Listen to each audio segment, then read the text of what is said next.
2021. What are the wishes of council? I would like to make a motion to approve with one amendment to move the minutes behind presentations because we have so many people here for awards and presentations.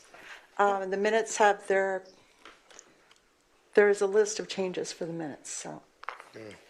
We can leave it if you I like. would like to let it remain the way it Okay. is, ma'am. Thank you very much. Okay, so you want to rescind? You're going to make your motion. We're looking for a second. Excuse me, sorry.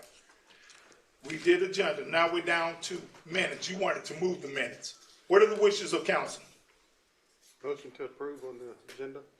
Okay, we have a motion on the floor by Councilman Dial. I'm looking for a second. I'll second. Second by Councilman Hearn. Chair's going to call the question. All in favor by saying aye. Aye. Any nays? Ayes have it unanimously. Proceeding on to item 2-2, minutes for the fiscal year 22 budget priorities workshop. Minutes for the City of Cocoa fiscal year budget priorities workshop, April 26, 2021. And letter C, minutes of the City Council fiscal year 22 budget priorities workshop on April 19th. What are the wishes of council? I make a motion to approve, but I have amendments to item 2A and 2B. Starting with 2A, page 7, paragraph 3. And I beg your pardon and patience, these are important because these were 3 workshops and the written record, what we have in the minutes, will be the only record of the thinking that went into the budget process where lots of money was spent on projects to serve our citizens. So on page 7, paragraph 3, it states, after a question was posed regarding the $1 million budget for sustainability, I'd like to strike that sentence. I was the one that actually said that, and add, Council member Cost pointed out that the assigned fund for sustainability resilience initiatives was reduced from $1 million to $750,000. Next sentence. Last year, she was told because of unknown finances due to the pandemic, funds were being held. Period. Cost explained the assigned funds were poised to leverage federal and state grants for sustainability and resiliency initiatives, including the $100 million signed by the governor just hours before that meeting. The amendment to 2B would be on page 1. It says that Lavander Hearn attended via Teams. I was the one that attended via Teams. On page 3, and that was because I had been in a car accident. Page 3, paragraph 6, first sentence, Council member Cost announced her condition. Scratch condition. I would like it to read, Council member Cost explained that she was in a car accident April 18th and still in the hospital when the last budget meeting was held.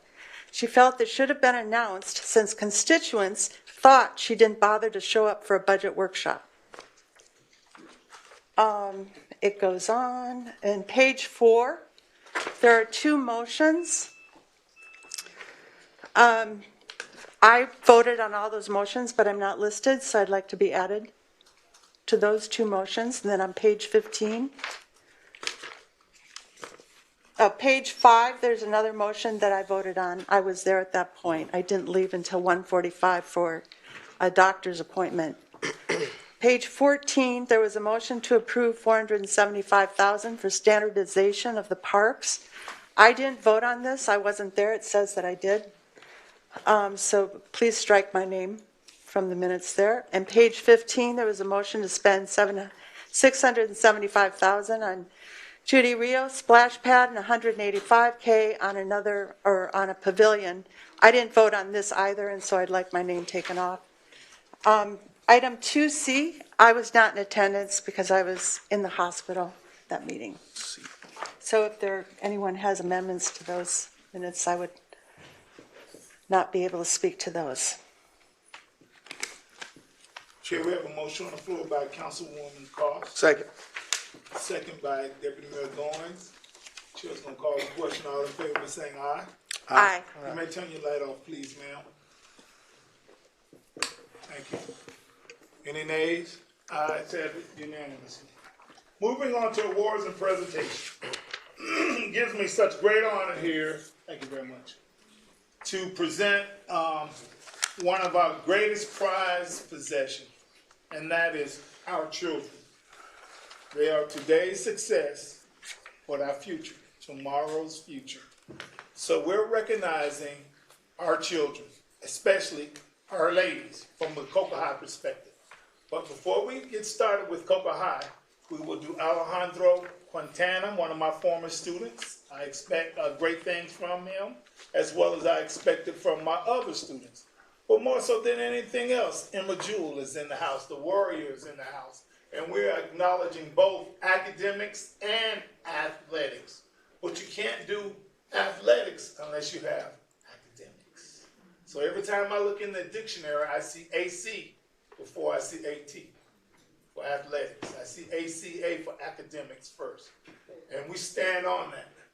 So without further ado, council, would you come down with me, and city manager and city attorney, please, sirs. And as we recognize our Cocoa High School top scholar, Alejandro Quintana, this was presented, Councilwoman Calls. If you want to read his acclamations, feel free. We're going to proceed in this order. Alejandro, then we're going to do Emma Jewell, Charter Academy, because they're going to Odyssey of the Mind. I think they're going to state competition. World. World. Okay, that's what I like. Speak with authority. Hey, nah, rock my world, why don't you? That's what I'm talking about.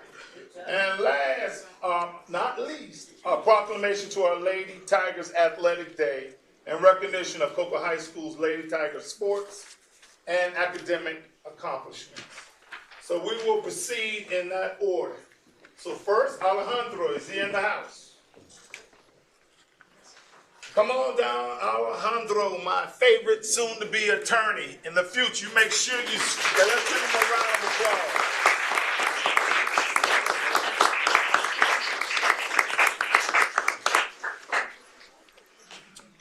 Alejandro, please, por favor, make sure you shake Anthony Garganisi's hand.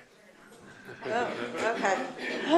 I was so excited when on May 3rd I saw that big spread in Florida today with all the scholars of the Space Coast, and our very own Alejandro Quintana was on that list. He is a valedictorian for Cocoa High School.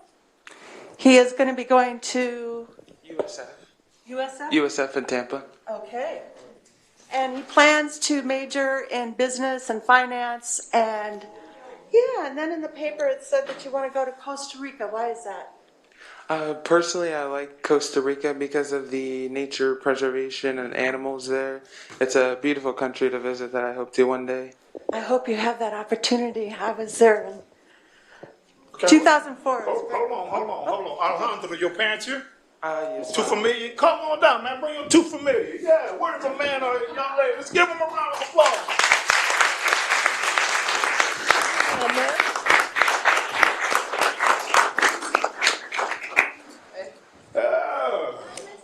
Come on. Okay, on behalf of recognition, that's power in family, and that word family goes a long way. Councilwoman Causey, even though you gave us a nice bio on him, I don't need this, you need that. Could you read to me what it states on the certificate? Because see, I want to be able to give the parents, or teacher or staff, their glory now. I don't want to stand over you and talk about you. I want you to hear it for yourself, see it for yourself. Hold that moment. Because it's priceless. You can't bring it back, but we can move forward and outward because it's all about Tiger Pride. Go ahead, Mrs. Carlson. In recognition of your hard work and dedication to your studies throughout your high school years and for achieving the status as Cocoa High School's top scholar, presented this 25th day of May by the Mayor and City Council of the City of Cocoa. We are so proud of you.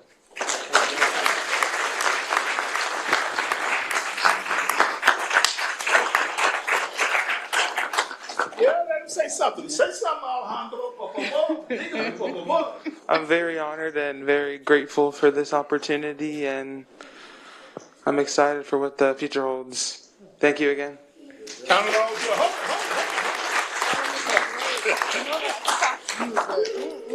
Come on now. Let's get mom in the house, right? Can I get an amen? Come on. You want to say something, Mom? Come on, talk about your child, because I want him to hear it for himself now. I love my child to death. I'm gonna cry.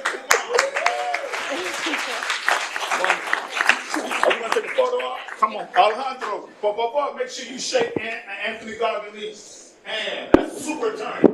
That's one of the best state attorneys in the state of Florida.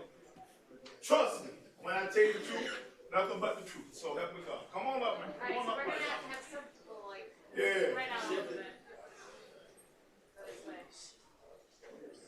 Yeah, we're sliding.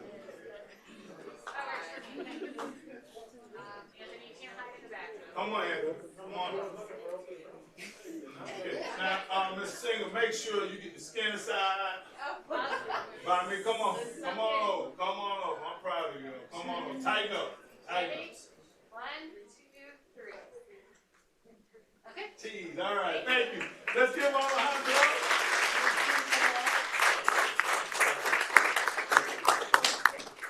Yes, that's sushi. That's right. Okay, next on the list. When I say Emma Jewel, you say warrior. Emma Jewel. Warrior.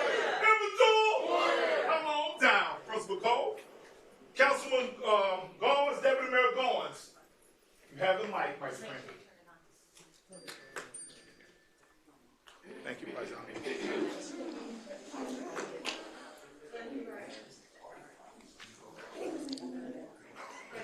Come on.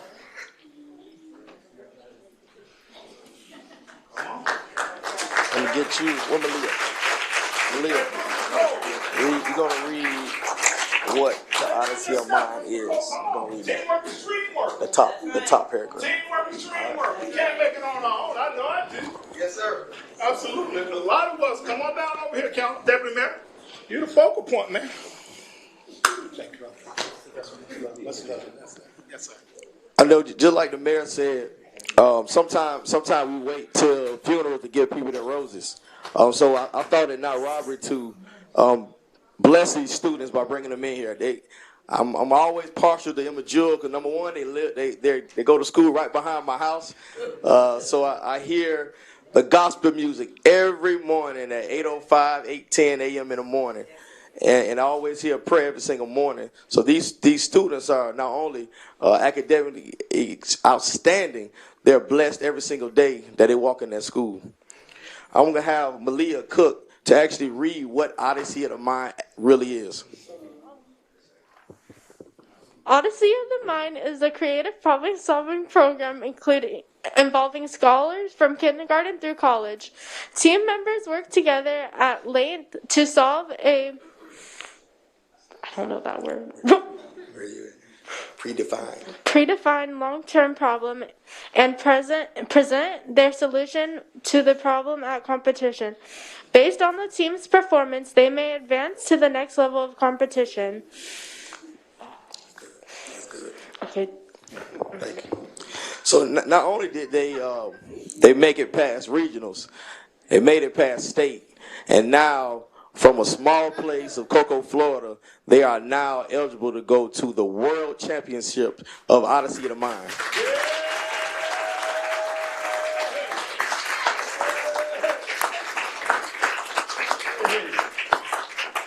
So I also like to recognize Miss Mary Karneski and Miss Woods.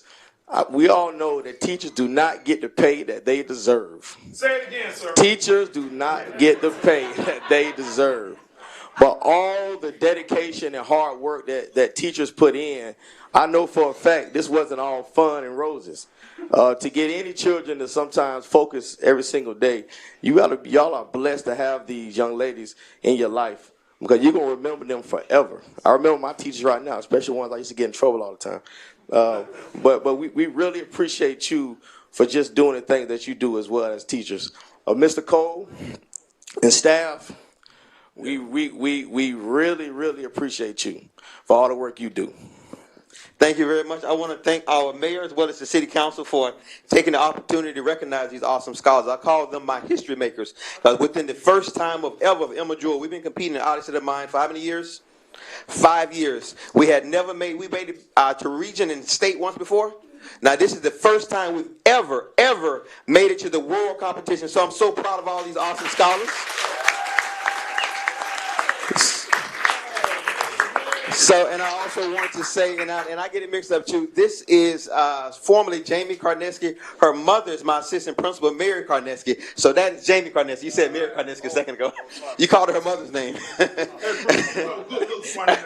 we go. And our other awesome teacher, Mrs. Marion. Both of those awesome teachers spend a lot of time all year long making sure these scholars are very duly prepared so that they can be successful and go on and represent our great city of Cocoa in the world competition. Thank you all so much.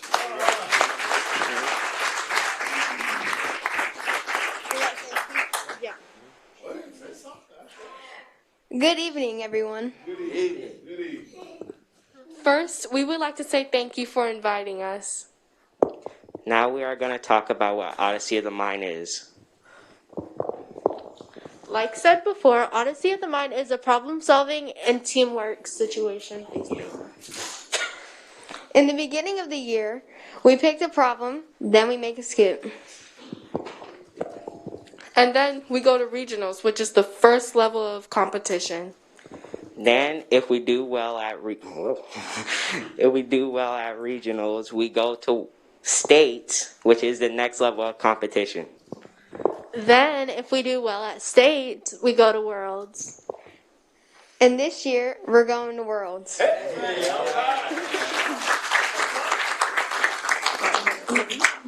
Also, we need $3,000. I like that. And so far, we raised $2,400.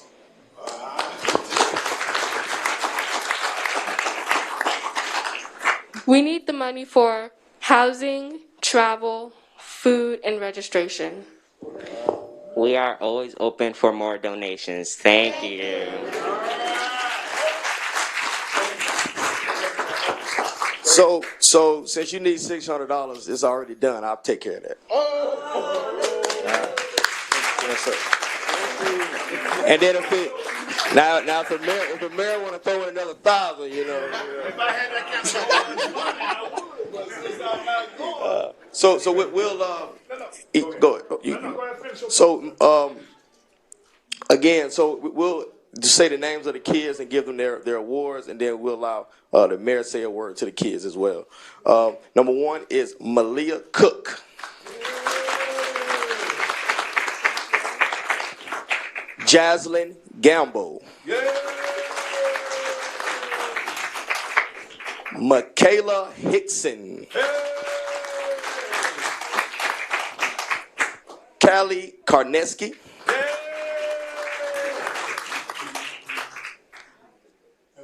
Hold on, you gotta help. I know Miss Mara. Milanette Marin. Milanette Marin, all right. And last but definitely not least, the only man holding it down, Mr. Howard Streety.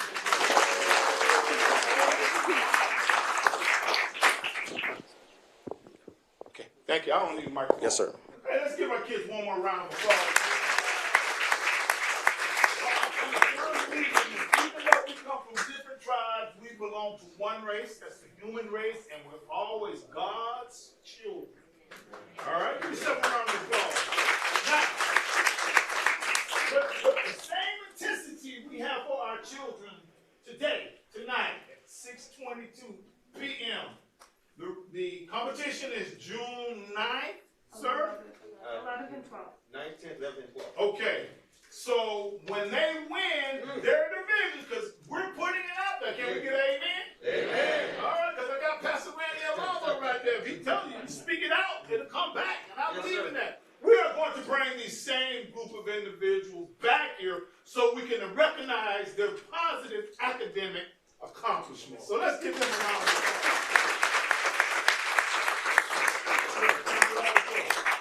And when we do another fundraiser, if it's a car wash, I will tan my buns in the Florida sun, helping me sure that I do as well. All right, here we go. Y'all ready? Come on in. I'm just gonna ask. Because I'm scared if I button my jacket, and all my students will tell on me tomorrow in class. No, you sit there. Come on, Anthony.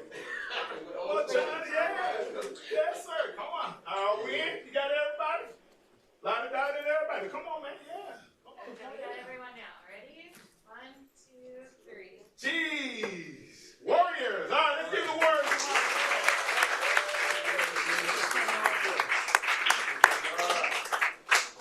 Make sure you count.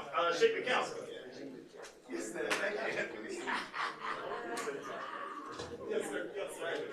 When I say Tigers, you say Tigers. Oh, man. Come on, man. Come on. When I say Tigers, you say Tigers. When I say champions, you say champions. Hey, okay. Come on, Miss Karen. Now we are, let's give Emma Jewel again, once again, a round of applause. All right, now, let me put on my glasses. Okay, I got them right here. Okay. Usually helps Samantha just holler at me. I know. My phone's gonna die soon, but I'll give you mine if you need it. Should be okay. Yeah, there's a slide. All right, well, the following coaches, bear with us, come on. Okay, here we go. Councilman Hearn, make sure you stand in this so you're Tiger Pride too. You'll graduate from Cocoa High School. Do not, hey, Emma Jewel kids, do not go to Rockledge High. Come to Cocoa High. Do not let Debbie Bell go on to influence you. Good word of advice. I would like to please, if I may have your undivided attention, the following coaches, all the coaches come down first. Coach Patrick, Terry, let's give them a round of applause. Adrian Patrick, Terry Patrick, Terry moves the basketball for the #1 state Ohio Buckeye fam, Mrs. Coach Brockmar, come on down, please. Come on down. For softball, Mike Lawson, Darrell Pierce, and Dennis Seymour. For track and field, Danielle O'Reilly, Paul Grant, James Folsom.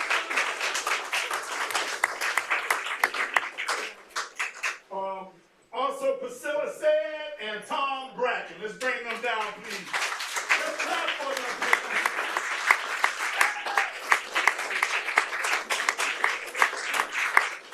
Also, who was instrumental in this, yours truly, Primetime Primus. Dr. Primus, come on down, please, sir. Let's give Dr. Primetime Primus a round of applause. Do I have all the coaches? Savannah Ray, do I have all the coaches? Who I'm missing, Savannah Ray? I'm missing the coach? I'm good? Yeah. I just want to make sure. Oh, man, come on down here in the middle, man. I took a bath. My deodorant works. Come on.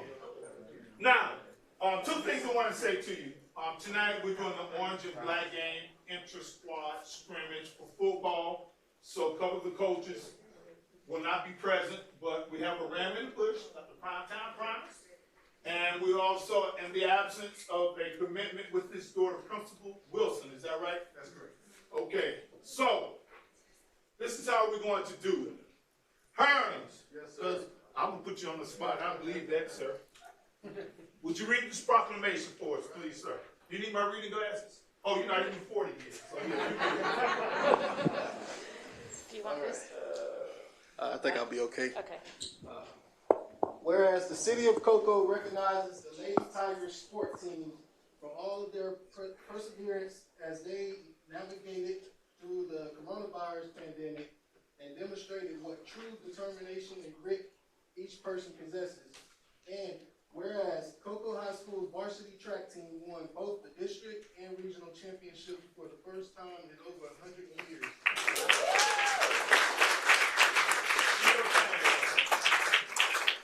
And whereas the varsity girls golf team prevailed with a regular season ending with 6 wins and 2 losses, in addition to winning the district championship 4th time in the past 5 years.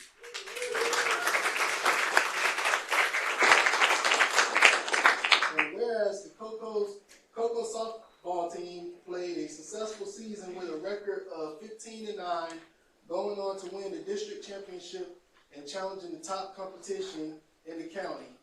And whereas the 2021 Cocoa Middle School basketball team was undefeated and are working on a 22-0 record with 2 back-to-back championships.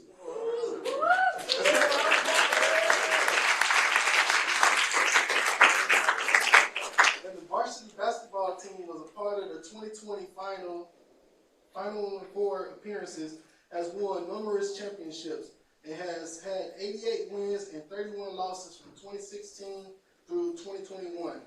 And whereas there have been several supporters and contributors of the Cocoa High School and Middle School teams, such as photographers and contributors Tom Bracken, Paul Grant, Priscilla Sad, and James Folston, who all volunteered their time and expressed their devotion and love for the students due to the high standard of excellence that is instilled in these young people year after year. And whereas the deepest appreciation is extended to Danielle O'Reilly, Paul Grant, James Folston, Pam Brockmeyer, Mike Lawson, Dale Pierce, Dennis Seymour, Aisha Patrick, Terry Patrick, and Daryl Moody for going above and beyond as coaches, assistant coaches, and team trainers to lead their teams to victory year after year. Now, therefore, Mayor Michael C. Blake, on behalf of the City Council. Raise your right hands, y'all. Everybody, your deodorant is working. Come on. We're acknowledging our coaches. Come on. Go ahead, sir. All right, please. On behalf of the City Council of the City of Cocoa, Florida, do hereby proclaim May 25th, 2021 as Lady Tigers Athletic Day. Let's give them a round of applause. Hey, man, it's tough being behind this microphone. So when our children speak behind the microphone, we got to acknowledge them. So this is what we would like to do. Say right there, don't move any muscle, man. No. I would like to hear from each individual. Would that be all right by you, Councilman Hearn, Deputy Mayor, Councilwoman Cox, Tiger Pride, Di? Okay, which one of my charming young ladies? Got it. Okay, who wants to go first? I'll go first. Okay, so, I know. That's all right. But we see where she's at. That's right. No place like home. Go ahead. Okay. I probably don't need this either, but I just want to thank you guys for having us come out here and recognizing us as coaches and these wonderful student athletes. We appreciate it.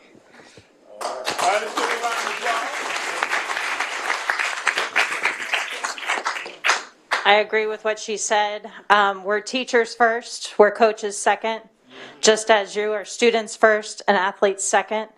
I thank you for and having us here and recognizing us and the wonderful things that Cocoa High is doing, not just in academics, but also in athletics, in the female segment.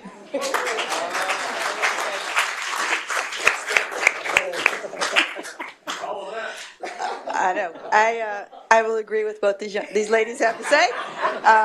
It is just a great pleasure and a privilege for me to be able to be the coach for the girls track team. We have some wonderful, wonderful athletes, but as you stated, they're student athletes first, and so it's just thank you for the opportunity to be here and for them and recognizing them and us and all these great things that we're doing. Thanks. I've been doing photography for about 5 years at Cocoa High and covering the sports, and I have to say that they're all excellent teachers and coaches, and I'm just amazed at what they get the kids to do, and I'd love to cover it. Thank you. Can I say before Dr. Primetime promised, Steve promised, is this correct, man, but I call it Primetime, because a lot of these photos come through everyone effort, collective efforts here. Teamwork is dream work right here. But he assisted me in orchestrating this, along with city staff, along with council, and I want to say thank you very much. But the most important thing that I say to you all is just look in the audience. Just look at our children. I'm counting on you. I want you to be like the Undertaker, the last one to let me down, the last one to throw dirt in my face. So I believe in our children. We wouldn't be here without that. That's right. Come on now. Come on. Thank you, thank you, thank you, thank you. When I say Tigers, you say when I say Coco, you say? When I say Coco, you say? When I say Coco, you say? On behalf of Mr. Wilson, who can be here today, Mr. Blake, thank you so very much for putting me on the spot. Yes, sir. But while I have the mic in my hands and these ladies to my right, and my kids out in the audience, I would like to say a huge thank you for each one of them. Let me give you a little history. Coach Patrick, the very best basketball coach in the state of Florida. All right. But more importantly, what she brings to her kids, she makes them do a progress report. Not to monitor their grades, but to monitor their actions. Let me say that again. Say it again, bro. She have them do a progress report before every game. Not to monitor their grades, but to monitor their behavior in the classroom. Stand up, ladies. We're going to bring them down here. Stand up. I just want to stand up. Stand up.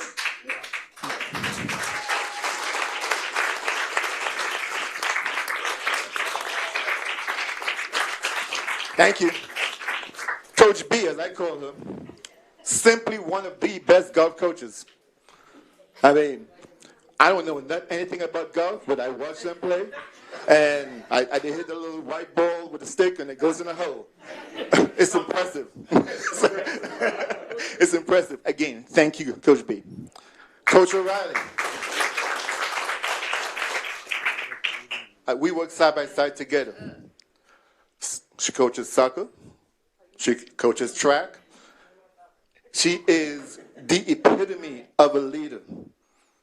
She is what we at Cocoa stands for. She is Cocoa High School. She is one of the very best. This young lady right here has taken pictures for every sport, but track is where she's at, especially middle school. She on her own, buy her own equipment, spend her own money, and take all these wonderful pictures of our kids on her own. Nothing from the school, nothing from the coaches, nothing from any one of us. And then she sends us a link. These are the pictures. And our kids look so great when I see the pictures of them and what she takes. I'm always stealing them, put them on my Facebook page. I'm sorry, I need copy. All right. So again, I would like to, on behalf of Mr. Wilson, thank you, thank you, thank you. Sir. Coaches, just stand over here on the side. The game plan is called each. No, you can't leave, sir. No. Coach Patrick, you're right here, ma'am. You're next. Basketball is up next, ma'am. And Miss Carrie, they may have Vanna White on television, but we have Miss Carrie Sheedy right here in beautiful downtown Cocoa, Florida. And she will give you the certificates. Well, Coach, would you call your troops up for us, please, Coach? Okay. Patrick? Let's bring it on for us. Can I have y'all stand up so I can see who's all here? So it's easier. And I call them by nicknames sometimes, so don't judge me. You'd pass them out their alphabetical. Would that be easier? Oh, okay, yeah, that's easy. I'm gonna know. Okay. Because all of them are in here, so probably going to be this program. Okay. Talicia Blackman.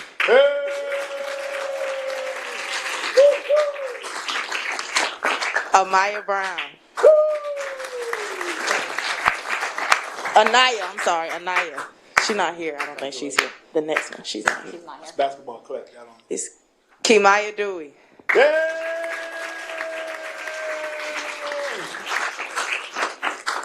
Your grandmother named Kathy? Deoncia Franklin.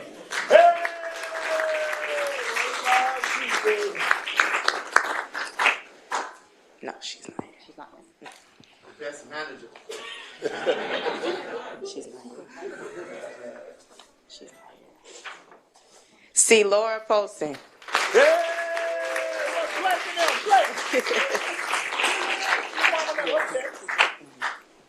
Jasa Pratt.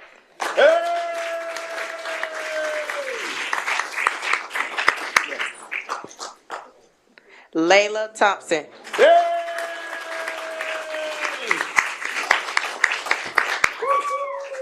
They all look so nice. Yeah. Brianna Weaver.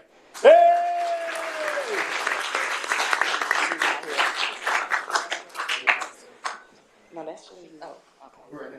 There should be more people from over here. That was on the list. That's all that was on the list. We're missing some, but we're gonna call the other ones down. Alana Scott. And Amaya Johnson. We're gonna call them up anyway. Amaya Johnson. It's okay. You want to take it? Where you at, Miss Singer? I'm over here. Yes, ma'am. Can we get a picture with the ladies here? Yes, sir. Is that right? Okay. You still want me to hold the mic? Yeah, yes. You in charge, Coach? Come If you on. want me to. Hey, when you bark those orders, I get scared. Let's take one with the kids with your blessings, Coach Patrick, and then their family members. Come on, close, y'all. Come on, step in. Everybody, step up. Come on. Tighten up, man. Everybody took a bath.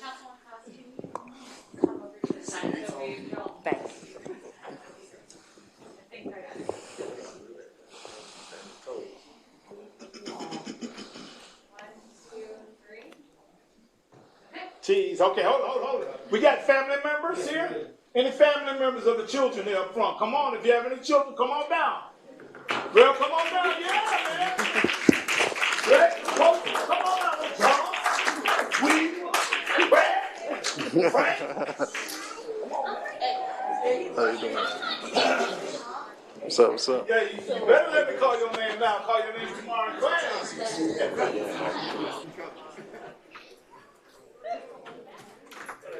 You all like that pink rabbit, y'all just keep coming and coming. Come on down. It's a wonderful thing. It's a big family. We are family. Sometimes not easy, not great. Come on, Sister Precious. All right, come on. All right, are we in? Come on in, Blake. Come on in. Come on in, yeah, come on. There you go. Is everybody in? Okay, can everybody say cheese? Somebody behind you. Oh, yeah, come on, stand right here, yeah. Hey, thank you, man. Yeah, there you go. Okay, Guys? ready? 1, 2, 3. Cheese, all right. Let's give them a round of applause.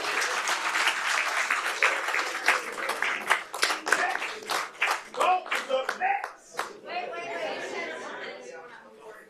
Oh, hey. Come on back, I'm sorry. Come on back. I'll brush my teeth. I already told the council meeting. I'll brush my teeth. Come on back. Yes, ma'am. Thank you, ma'am. Come on down. Hey, come on back. Claire. Mr. Johnson. Y'all slide over this way. Come on around. Come on around.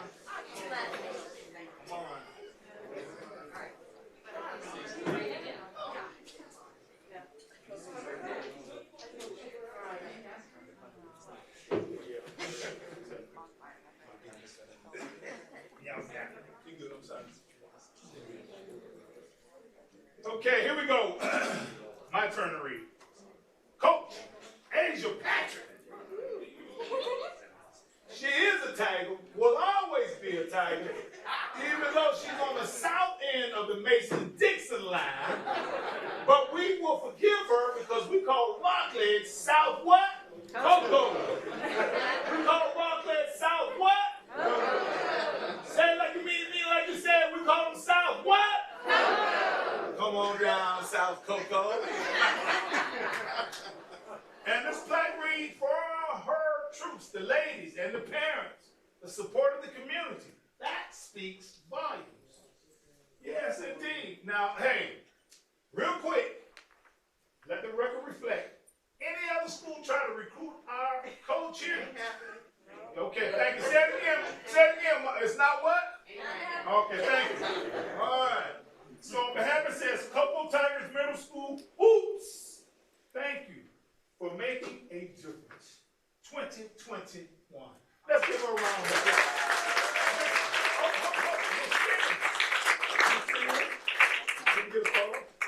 What's that charming young lady? Where was that lady that's giving me that flag? Oh, come on back here, ma'am. Flora's mom, come on down. You're going to put me on the spot. You're going to be here. Come on. I do have my new chief of police here. You don't want a ticket?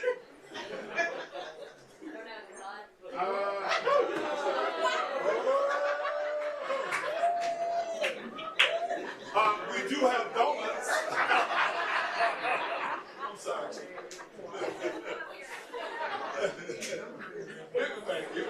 I feel like James Brown hit me. Are y'all ready? Come on, cheese. Oh, okay, I'm sorry. I'm sorry. Go ahead, let's do that. Yes. Come on, Jason, since you up there, come on. Yes, sir. Lord, now see, I'm going to pay you know what tomorrow in class.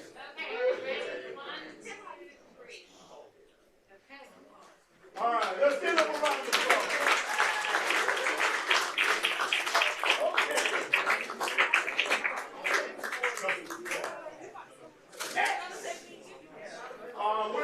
We're requesting the golf team to come down. Can you tell me how many divots are in a golf ball? 144. 144. 12 times 12 is how much? 144. Come on down, 144, the golf team. Yeah, let's bring a round of applause for the golf team.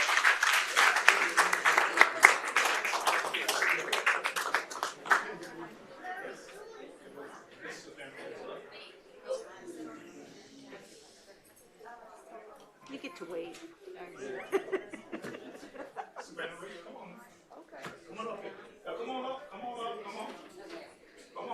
Come on, slide over. Okay, here we go. Are we center? Okay. I will get out the way because I know if I want it done right the first time, make sure we incorporate the ladies. Okay, go ahead. Coach.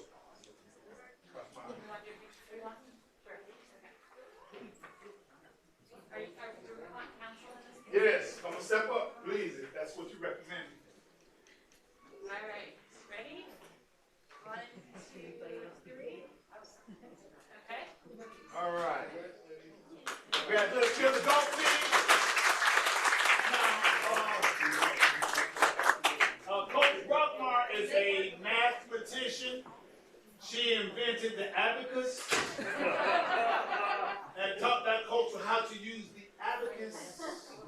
And she can do math without paperwork and still just look as elegant as the first day I met her.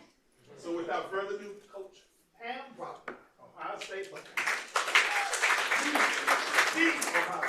Go ahead. What do you want me to say? Introduce your ladies here.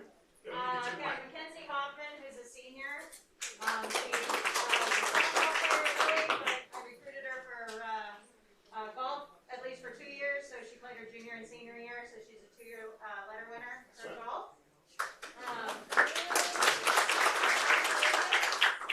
Maddie Davis has been playing since her 7th grade year. She's now she'll be a senior next year. So she's been playing for 5 years. With me, none of these girls had ever picked up a golf club before they came to our team. So, and to win districts for the last 4 out of 5 years, I think that's pretty amazing. Dana Pruitt, also a 2-year letter winner. She's junior and senior year. And these two are going for softball scholarships, but I keep trying to say, hey, they got golf team that year. Maybe in the off season.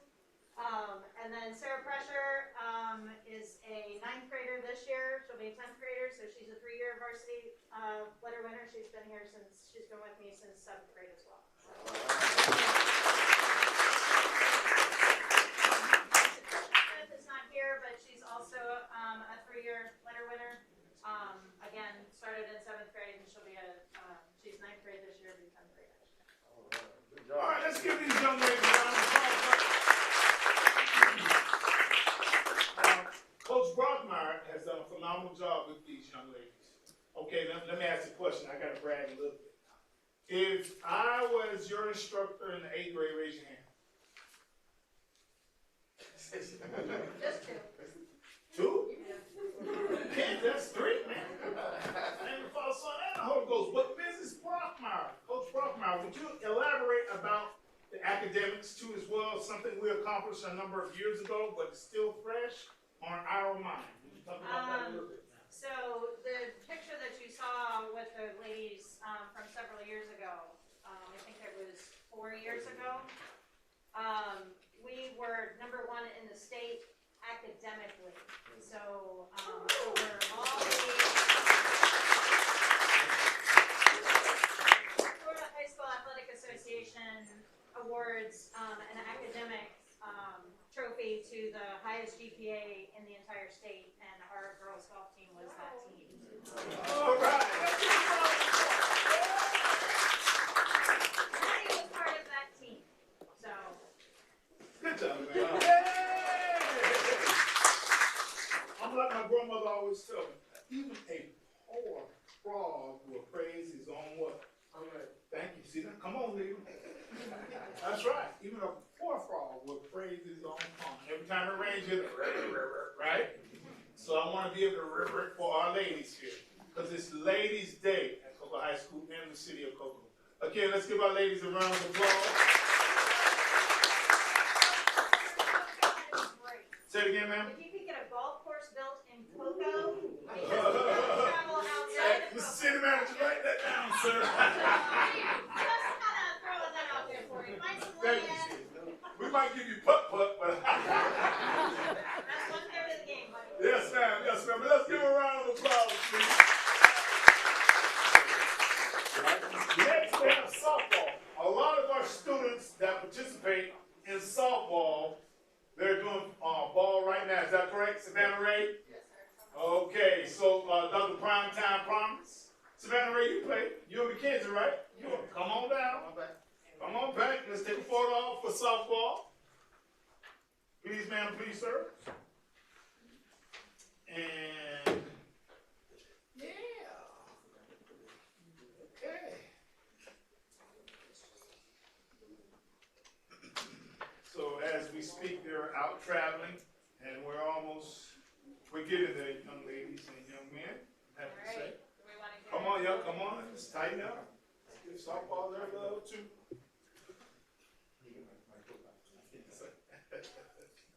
You say cheese? All right, let's give softball a round of applause. Your track, come back. Tell me about your record. Tell me about the overall record for the year, please. One of you three. Come on, McKenna. Yeah, come on. So we went 15-9 over the whole year, and we had our toughest season that I've ever had playing at Cocoa, and we beat We beat Vieira for the first time I've ever been there.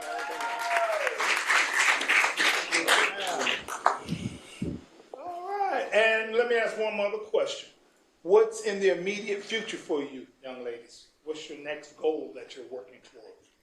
I'm going to college in North Carolina on a softball scholarship to become a physical therapist.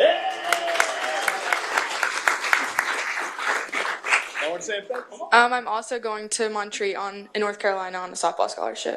So. This is seniors. Okay, let's give our seniors a round of applause. Let's give our softball team a round of applause. Thank you, ladies. As well as we're proud of you, so are your family members. Okay, next on the list. Okay, I cannot outshoot them. I cannot outhit them, which is golf. I cannot outshoot them in basketball. Definitely cannot outthrow them in softball.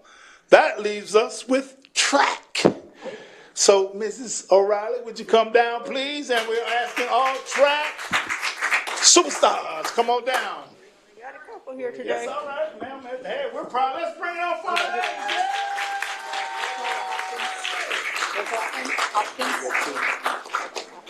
There you go. Who's the other? Leon Tyson.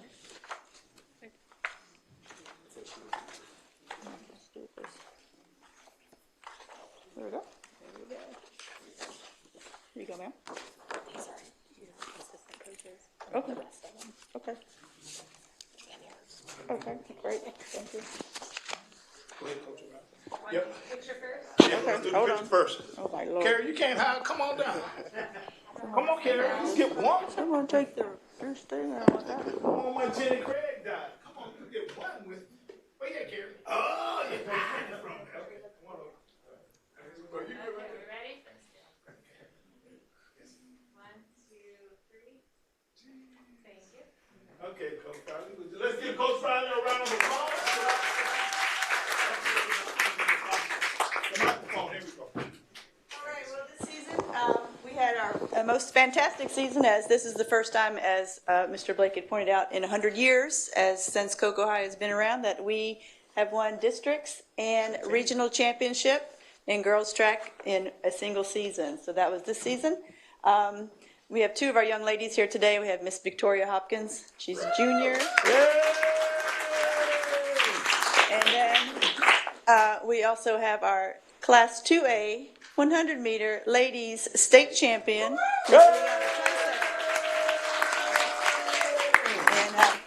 so like I said, we've had a great season. We're really looking forward to next season. We have no seniors on our team this year, so we are looking to really improve for next year. We're getting that rubber track at Cocoa High next year. That our girls track program's gonna be lit.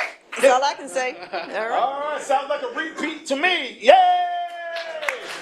Okay, please charge it not to my heart nor to my head. I just accidentally forgot. Was the softball? Did we take a picture of the softball family or the golf family? Which one? You good? You promise? You know what I say behind all that? Scared? If you're scared, say you're scared. Okay, all right. There. I'm gonna stand on your good side. You have one heck of a haircut, sir. Okay, so let's give our ladies, track stars, a round of applause, and the coaches. Yeah. With the family members. With the family members, come on down. Come on, where's the family members? Come on. Come on. Thank you. There we go. Yay! Let's give the family members a round of applause.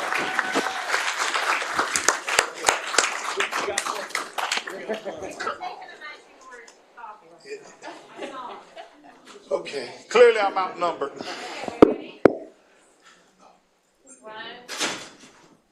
2, 3. Jeez, all right. Hey.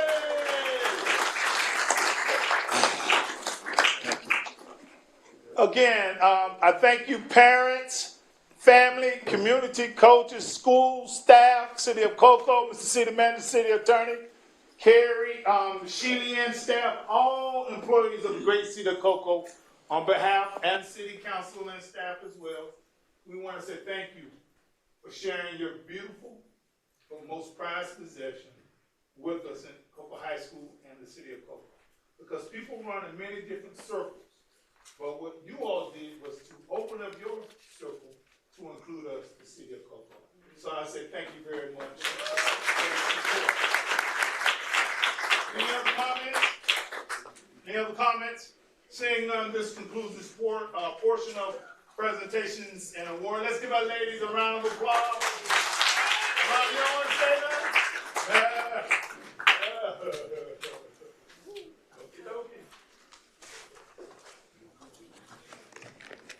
Parents, I tell you, again, thank you. I say thank you very much. Oh, I feel good right there. Bye, Steve. Thank you. Bye, guys. Yes, sir. Yes, sir. When I say Cocoa, you say pride. Oh, I heard you. Say Mustangs.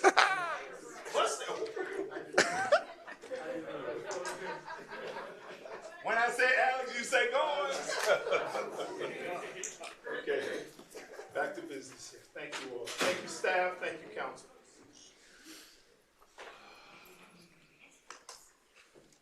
Okay, this concludes this portion of awards and presentations, and we will proceed with delegations. Is that correct?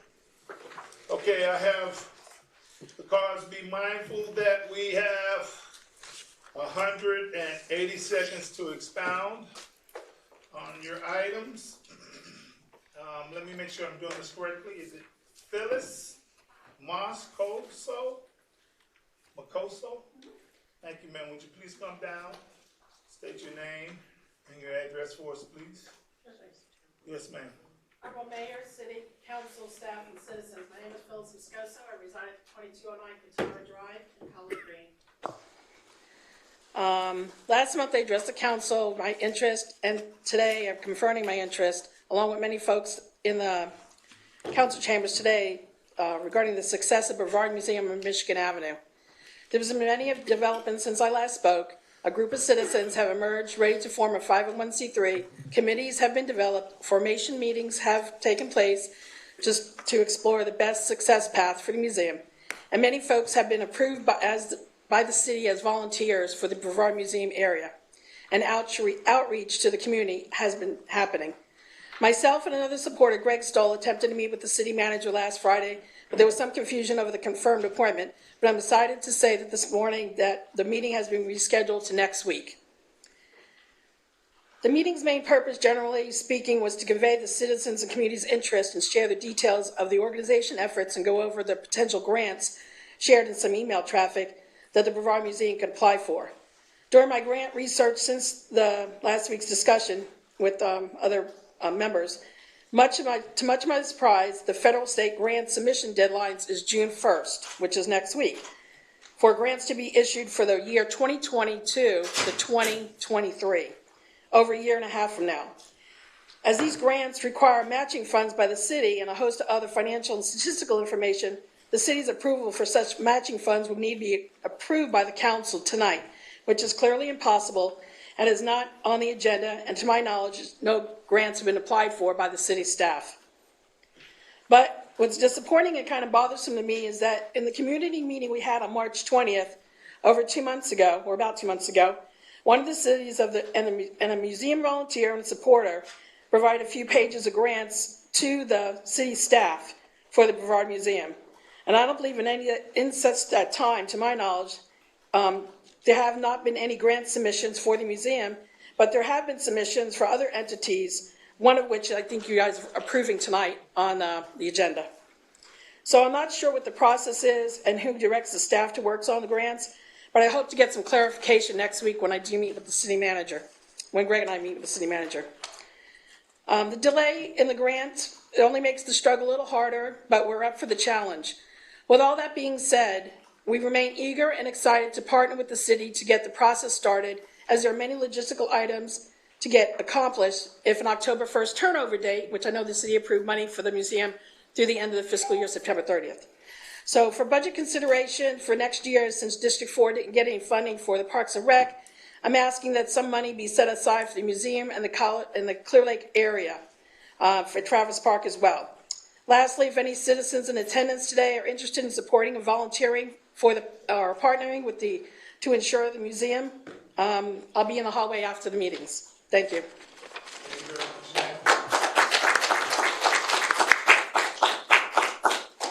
Next, Kurt Chandler.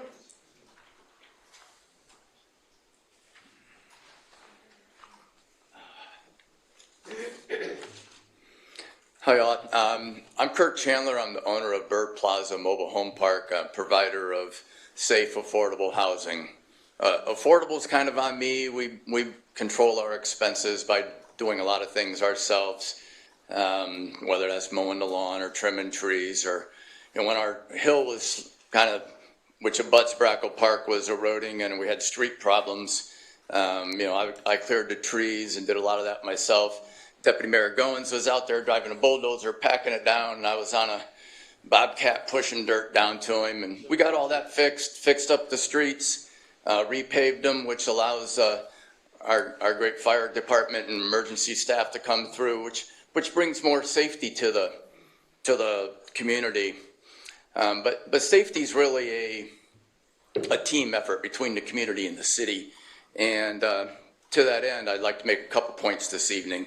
One is a show of support for our volunteer cop program, and a special thanks to our VCOP officer, Charlie. Charlie, he patrols our park daily, and it's not just a drive-through. He meticulously goes up and down every street. He looks for issues, and he communicates to me and my staff about any problem areas that we may have. So, special thanks to Charlie. But he's only able to do this during the school year. As I understand it, his task is somehow associated with the school year, and I would urge the city to consider extending that and making that year round. Arguably, when school's not in session is when we should be doing more patrolling in these communities to make sure the bad element is not coming in and trying to prey on our youth who's otherwise just innocently playing in the streets. The second item I'd like to make, and it's kind of a bigger picture, it's very obvious that our city of Cocoa is poised to expand greatly in coming years. There's a lot of goodness happening here. And with the pledge of a train station that might connect Orlando to South Florida, many businesses are going to pop up around our city. And here we are in budget time. Again, I would urge the city to invest in our police department and other crime prevention and reduction techniques so that those businesses that pop up are businesses that we like and not businesses that are going to take advantage of an overstretched police department. And these investments are the types of things that will help us continue to maintain safety in our affordable housing community. I too have a Vision Zero, even in the affordable housing community. Thank you for your time. Thank you very much, sir. Thank you, Mr. Chairman. Next will be Mr. Steve Murphy.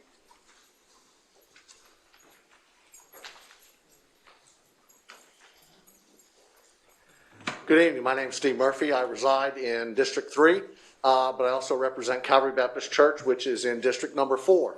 And I'm here tonight to speak concerning the budget workshops that were done concerning Parks and Recreation, specifically in District 4. Council member Koss was unable to be there because of medical reasons, which was conveyed to the members who were working on the workshop.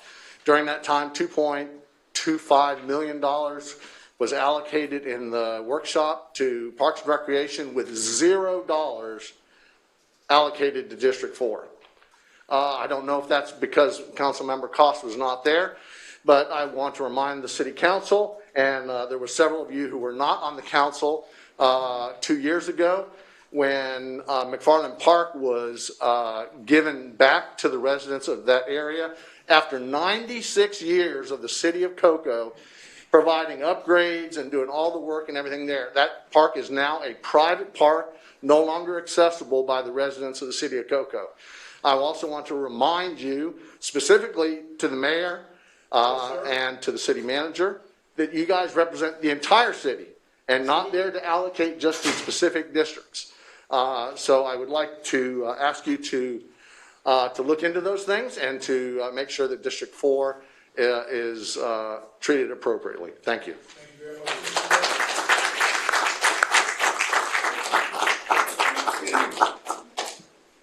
Next will be Ms. Jeanette Lynn Shea. Is she here? Yeah.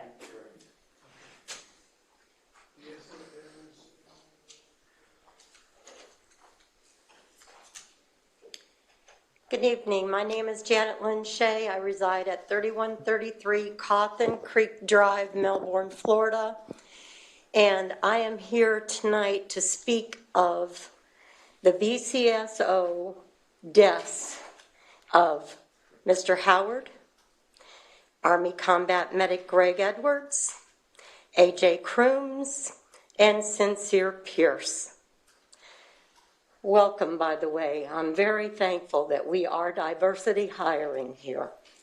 The locals told me when I first came to this area that Cocoa So Chocolate, they named it twice.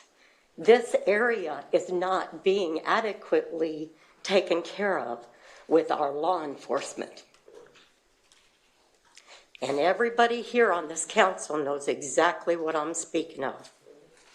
We have the mother of Sincere Pierce here with us tonight. 2 hours after Judge Dugan released the murder tapes of 7 deputies murdering our twice served overseas Army combat medic. 2 hours later, our deputies murdered 16-year-old A.J. Crooms and 18-year-old Sincere Pierce, right in front of the mother.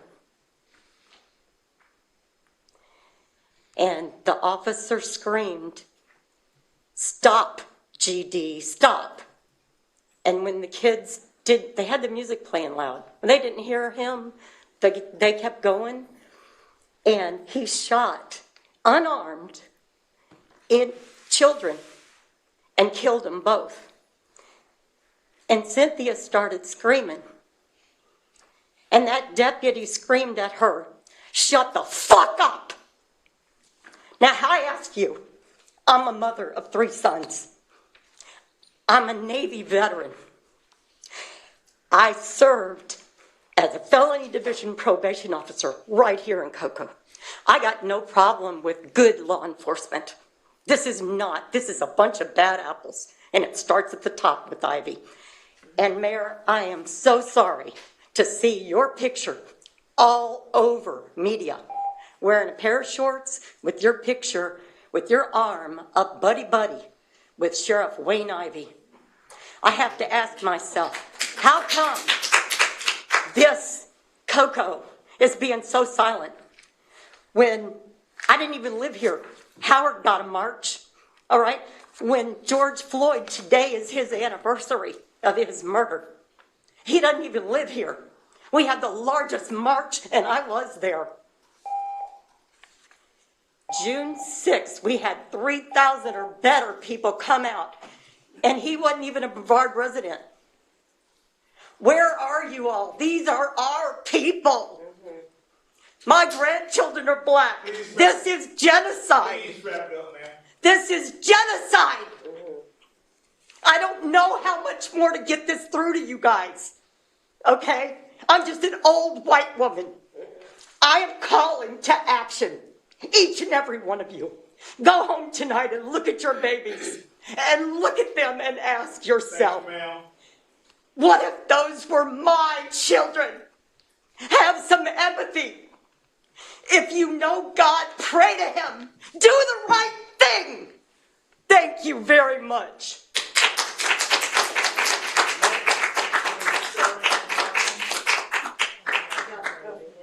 I love you. I love you.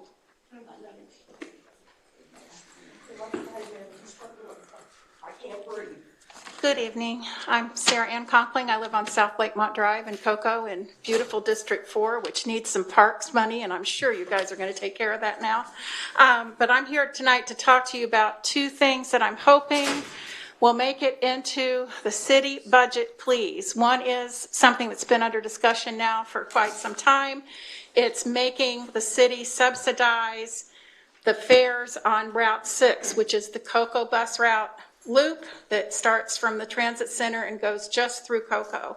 By doing this, we're going to help all of our impoverished citizens that have been affected by the pandemic, lost jobs, looking for jobs, needing to go to a grocery store that is a bigger store for whatever reason, needing to go to the pharmacy or wherever they need to go. This will also upstart some economic growth in our city by making this bus subsidized by the city. Tourists will come to Cocoa because we've got the free bus. I'm telling you, it works. Melbourne has already done it. We're behind, but we can catch up. We need to do this, and I would really appreciate a motion from council to just add this to the budget. That's all we need to do. We've already done the groundwork, and I want to thank city manager for working with SCAT also to make this happen. The other thing I want to talk to you about is that I believe we have an opportunity to set up a farmer's market that will take fresh access bucks, which double food stamps in the city of Cocoa. We need to do this in conjunction with the extension service at University of Florida. And I think the next step in that is to actually sit down and talk with them about what's required and how they can help us do that, because they run one in Titusville and Melbourne already. I don't know why not Cocoa. We're more impoverished than Titusville or Melbourne, but we need it at least as much as they do.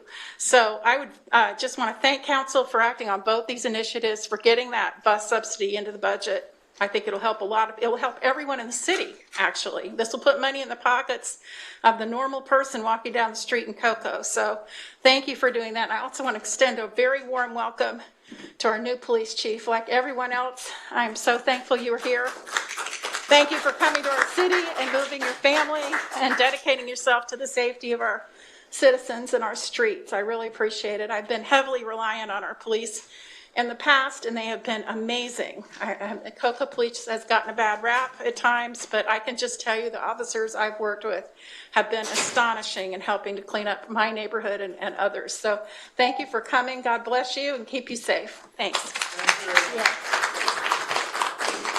Next will be Linda Dalton.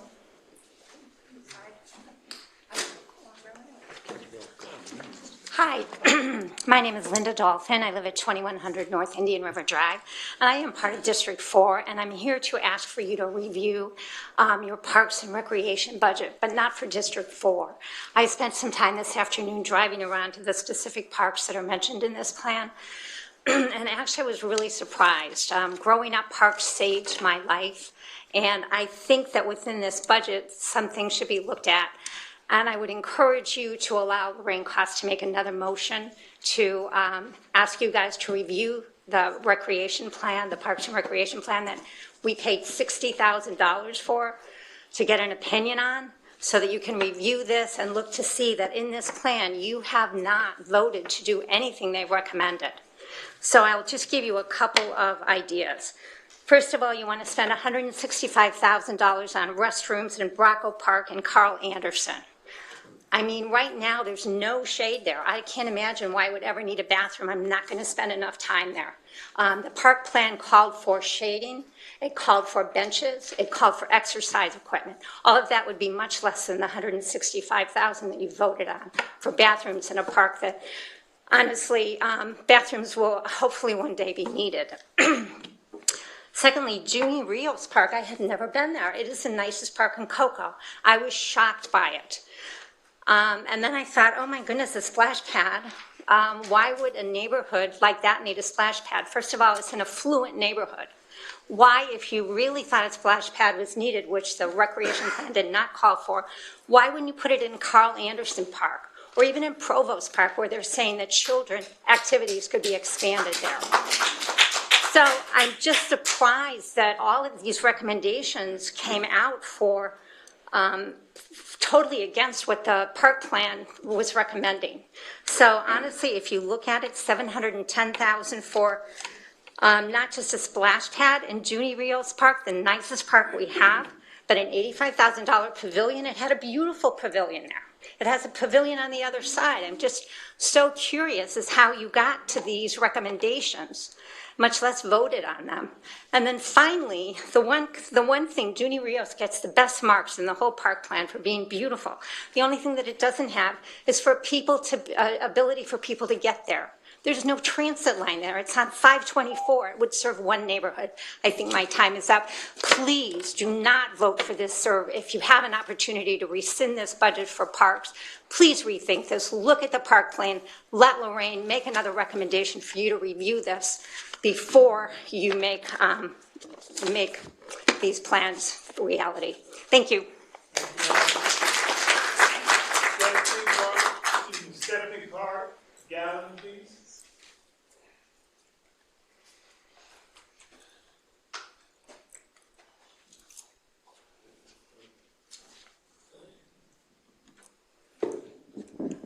Y'all ready for me?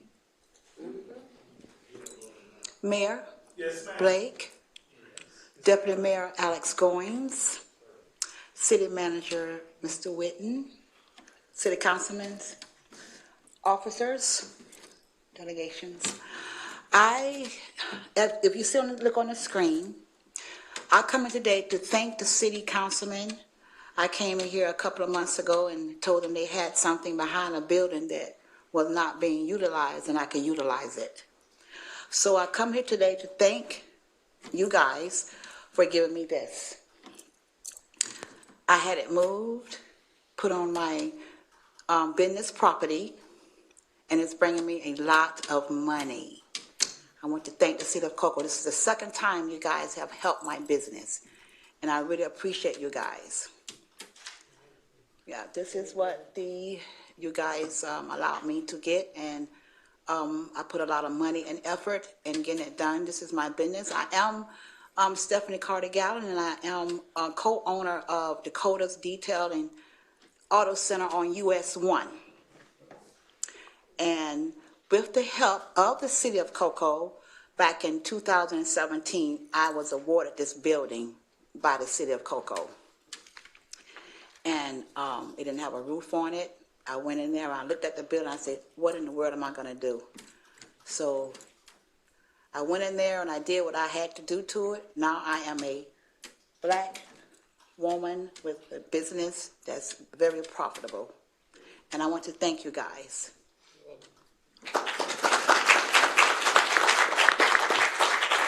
Next is Terry Thomas. Terrence Thomas, excuse me. No, excuse me, Mr. Thomas, stop right there for a moment. I'm sorry, Miss Anita Gibson is next. Forgive me, sir. No problem. Yes, sir, thank you. Mrs. Anita Gibson. Good evening, everyone.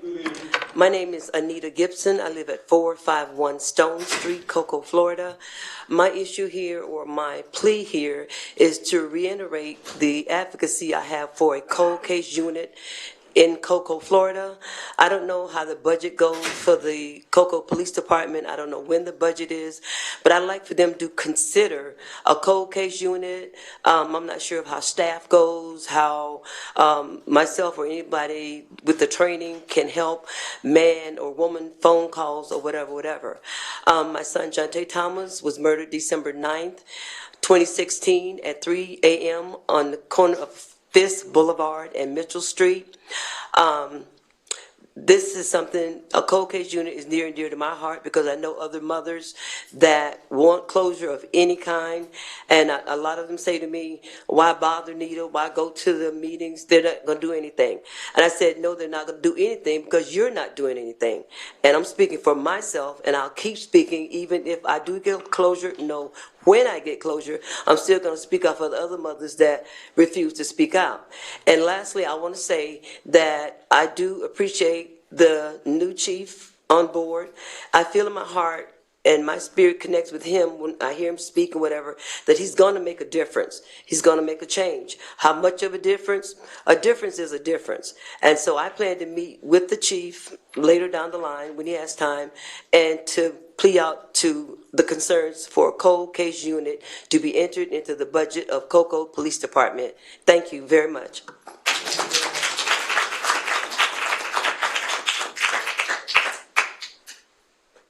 Mr. Terrence Thomas, sir.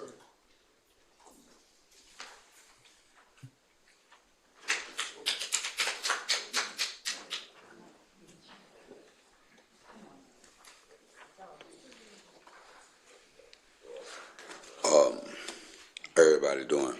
I'm Terrence Thomas at 704 Roselle Jones. I came here with my mindset to talk about some other things, but listening to the lady earlier made me think. You know, I don't know why I made my boys come tonight for some reason God had me to bring them here. There's a lot going on in our community, and there's not enough being done with these kids. I have a 15 and a 16-year-old that I'm very concerned about. Then when it comes down to the police department and everything else, I have to be concerned about my boys. You know, they just got their license and stuff and trying to drive. Don't have to worry about them being shot out there in the streets. I can't let them go to Provost Park, certain areas, you know what I'm saying, because of what's going on out there. I was out there the other day and watched a guy get ate up by a pit bull, you know, at the park. A dog tied up at the park. But when I was walking through with my dog, know what they tell me? A dog ain't allowed in the park. But they got two of them tied up out there on the pole, you know. So my concern, one, is trying to get something done for these teenagers, trying to get them something to do, trying to have some kind of, I mean, you got two gyms over there, Jolie. We can put some kind of team thing in there, giving the kids something to do. And I would like to get with them. I've been calling down there trying to speak with the chief of the police department myself but I haven't gotten an answer back. But hopefully we'll get a chance to meet and talk. I'm gonna keep it short, but that's my main concern. I got 15 and 16-year-old teens, got some younger kids, younger than them. So I have to be concerned about them and what's going on in our neighborhoods and stuff like that.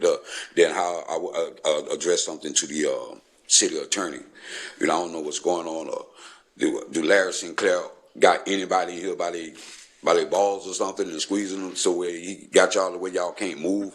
Anything I say, or anything anybody say about this man, the next thing you know, they're being sued or standing a chance on getting sued because of something he's saying.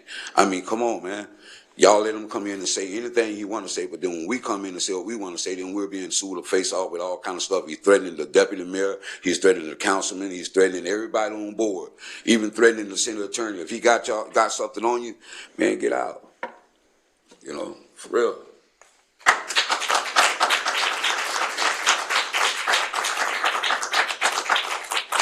Mr. Sheila, do you have any additional cards, ma'am? Thank you, ma'am. This concludes this portion of delegations. We will proceed on to the consent agenda item. What are the wishes of council? Motion to approve. We have a motion on the floor by Councilman Dow, second by Councilman Hearn. There's no call for question. All in favor of saying aye? Aye. The nays? Ayes have it. Moving on to item number 6-1, conduct a final public hearing to approve the City of Coco's fiscal year 2021-2022 CDBG and Home Action Plan, authorizing submission of the plan to the United States Department of Housing and Urban Development, authorizing the mayor to sign all subsequent certifications and agreements. And we had a public hearing on this back during the month of March the 9th. Community Service Director.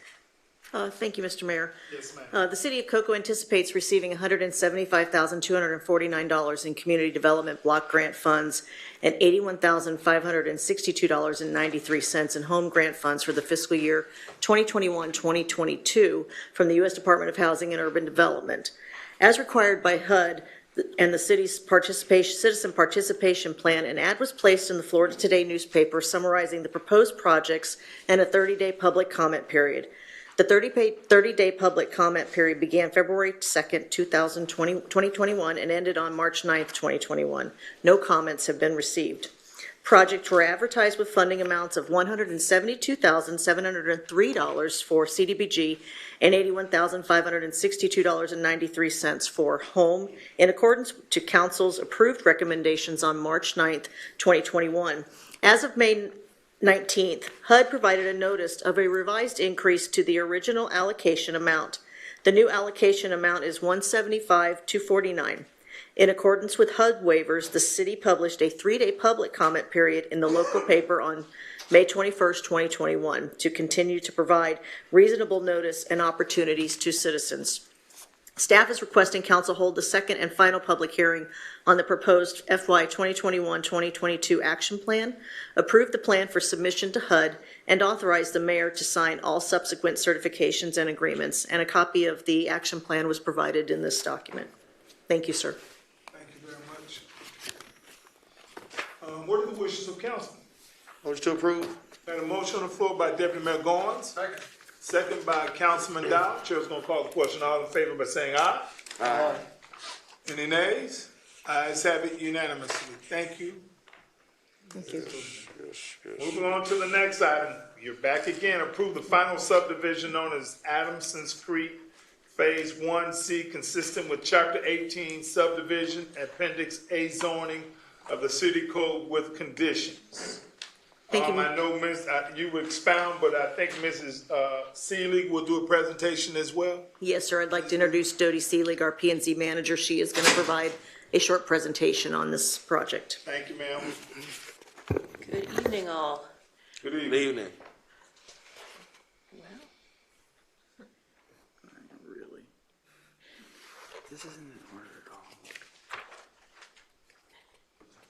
Was there briefly? I'm thinking about it. Excuse me, Mr. Mayor, may I cut in for just a second? Absolutely, ma'am. I apologize. The first, with the HUD, the first agenda item is a public hearing, and we do need to open it up for public comment. My apologies. You're No. right, ma'am. forgive No me. worries. Okay, let me digress a little bit. Thank you. My apologies. Chair would like to close this portion to council and open it to the public. If you have any concerns about particular item 6-1, conduct the final public hearing to approve the City of Cocoa's fiscal year 2021-2022 CDBG budget and home action plan. Anyone would like to come forward and state your name and your address? And I got it written down to let the audience speak. Going once, going twice.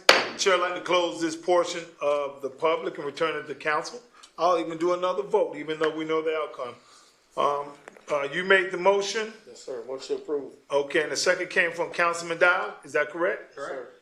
Chair's gonna call the question. All in favor by saying aye? Aye. Any nays? Ayes have it unanimously. Thank you, Mrs. Noodleman. Now, Thank you. Mrs. Seeley. Okay. This is the final subdivision for Adamson Creek Phase 1C. Was originally approved as a preliminary back in October of last year. The 1C is outlined in red here.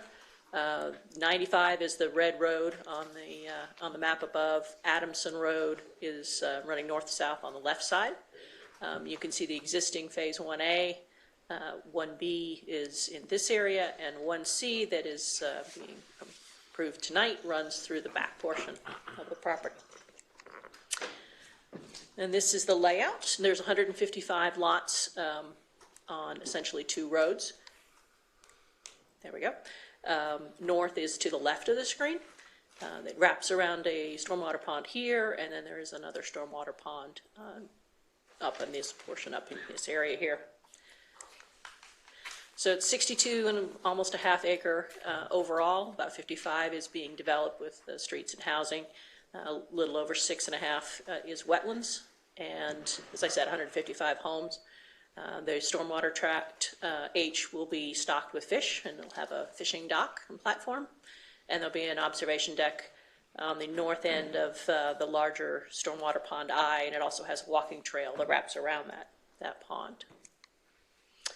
So the Planning and Zoning Board recommended approval, and the staff is recommending approval of the final plat, which will need to be recorded within 30 days. That's the first condition, and a second condition that the performance bond at 110% of the construction cost estimate be provided prior to recording of the final plat. And actually, we have that already submitted and accepted by the department heads, so moving right along with that. Thank you very much. Thank you, Mrs. Seelig. Any questions for her? Seeing none, Chair would like to close this portion to council and open to the public. Please come forward and state your name and your address and your concerns. Going once, going twice. Chair would like to close this portion to the public and return it to council. Councilman Dow, you have your light on? Yes, sir.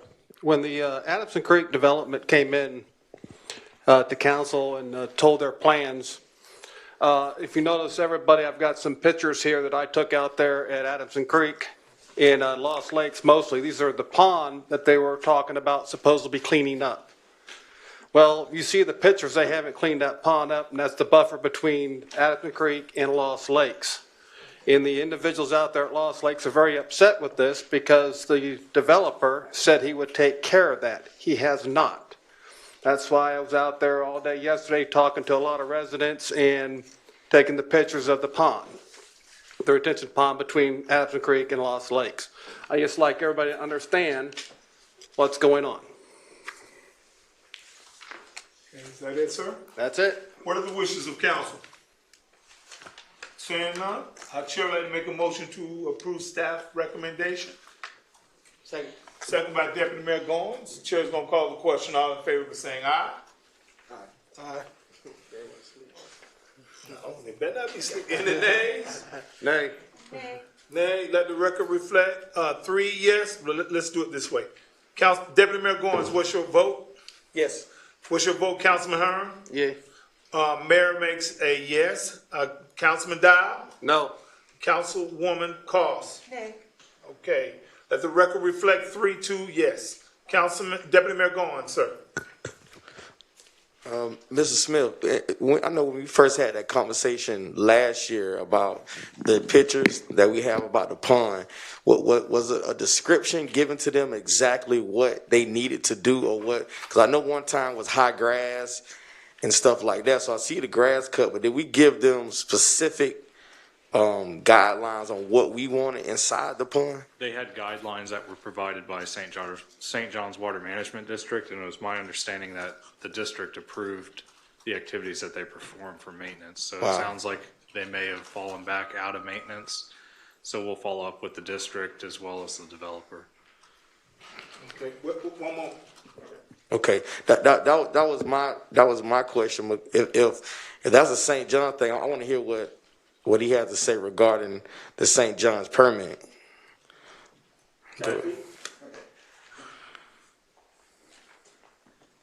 Good evening, Council. My name is Ken Ludwa. I'm with BSE Consultants. We are the applicant's engineer.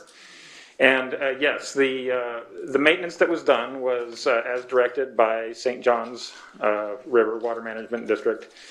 I personally am the applicant. We walked the site with a representative of the district and agreed on what we needed to do.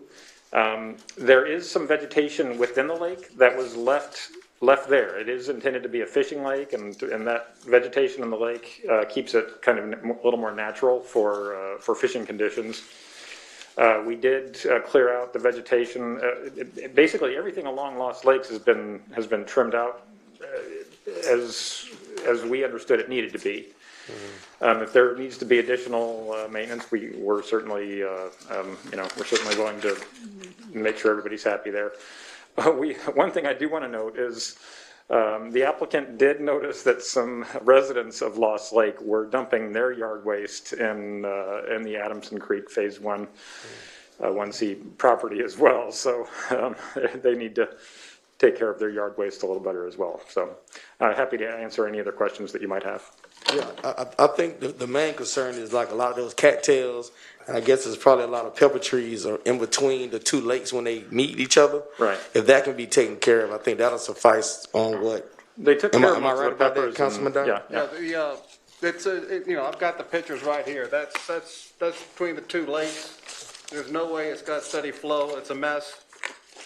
Can you rectify that? That's all I wanted, so that all parties are happy. Yep. Okay. Okay, we officially have you on record then. Yes, sir? Yes, that is correct. Deputy Mayor Gahn. Yes, sir. Finish, sir. Yes, sir. Okay, stay right there, because we have Councilwoman Cost, ma'am. My question was more for staff. Once the development is built, do we maintain the stormwater ponds? No, this is a private development, so the HOA will be responsible for it. Okay. Okay. Thank you. All right, now that we have that resolved and we voted on it already, sir, and I know we can reach out and touch someone. That happens to be you. Thank you. Proceeding on to this, and we voted on this, proceeding on to the next item. Consideration of the 3 applicants to fulfill 2 vacant regular member positions, in addition to the consideration of reappointment to the Board of Adjustments. Mrs. Jamadi, ma'am. Yes, sir. I'd like to read the requested action and also clarify what's being requested. The agenda item stated to consideration of 3 applicants to fulfill 2 vacant regular member positions, in addition to the consideration of a reappointment to the Board of Adjustment. So just to clarify, the applications for the regular members being requested is Robert Dyer, who is a new application, and there's 2 current alternates that are also being considered for the regular appointment, which is Randall Heister and Caitlin Aliano. In addition, we're asking to reappoint Patricia Weeks as a reappointment. So the decision we need from City Council is to select the regular position for the Board of Adjustment. Okay. Chair would like to make a motion to appoint Caitlin Aliano and also Miss Patricia Weeks to reinstate her. And I would like to have Mr. Dyer to be the alternate. Is that correct, Mrs. Jamadi? Would Mr. Dyer be the alternate? Yes. Okay. All right, that's my motion. I second it. Okay, we have a motion on the floor and a second by Councilwoman Cost. Chair's gonna call the question. All in favor by saying aye? Aye. Any nays? Ayes have it unanimously. Proceeding on to item number -2, 7-2, consider the appointment of the two of the following applicants as members to the Planning and Zoning Board. Jesse Heredia, Anita Rogers, Justin Simpson, and Brenda Warner. One would fill a regular meeting vacancy, and one will fill a second alternate member vacancy. Mrs. Jamadi, ma'am. Let me hear from you. Correct. You covered it well with reading the requested action. So we have multiple applications submitted for these two vacancies. Okay, I know Jeff Simpson has served our country well, and I think he would be an excellent member to join the P&Z zoning board. That's one of my recommendations. And I'll make a motion on that. I know, and then I'm gonna come back and let you all, I got a light, but I need to make the motion. So I would like to appoint Mr. Justin Simpson as one of the members to the P&Z board. I'll second that. Okay. I don't know who went second. Okay. Who's the youngest? Okay, that's what we do. All right. You say Rip is? All right, thank you. Then second by Councilman Dow. Chair's gonna call the question. All in favor of saying aye? Aye. Aye. Any nays? Ayes have it unanimously. At least one slot left. Councilwoman Cost, ma'am. It's one slot and then one alternate, right? Yes. Okay. So I would nominate Jesse Heredia, who is an engineer and brings some fresh ideas to this committee. And as an alternate, Anita Rogers, who is an architect. I'll second. Okay, you have a motion on the floor by Councilwoman Cost to appoint Jesse Heredia as to fill that extra slot, and Anita would be the alternate. Is that correct? Yes. Okay, and we have a second. Oh, sorry. We need to wait. Pause. There's only two positions. One's a regular and one's the alternate. And there was just a motion to select the regular. So the next motion would be to select the alternate. Yeah. Okay. Gotcha. Okay. All right, So- well, then you Well, want that's to a send- tough call. I would say Jesse Heredia. We have a motion on the floor for Jesse Heredia as to be the alternate.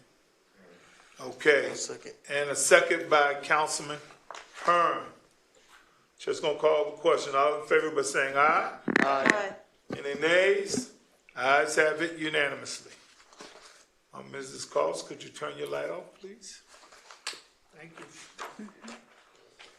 Proceeding on to item number 8-1, city business. Approve a resolution for the city of Cocoa to adopt the goal of the Vision Zero program. It is a non-budget impact item.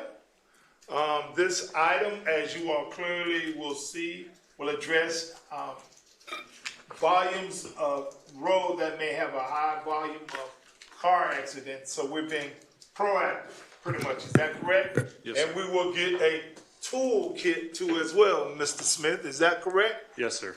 Speak your knowledge, sir. Yes, so this is to approve the resolution for the city of Cocoa to adopt the goal of Vision Zero.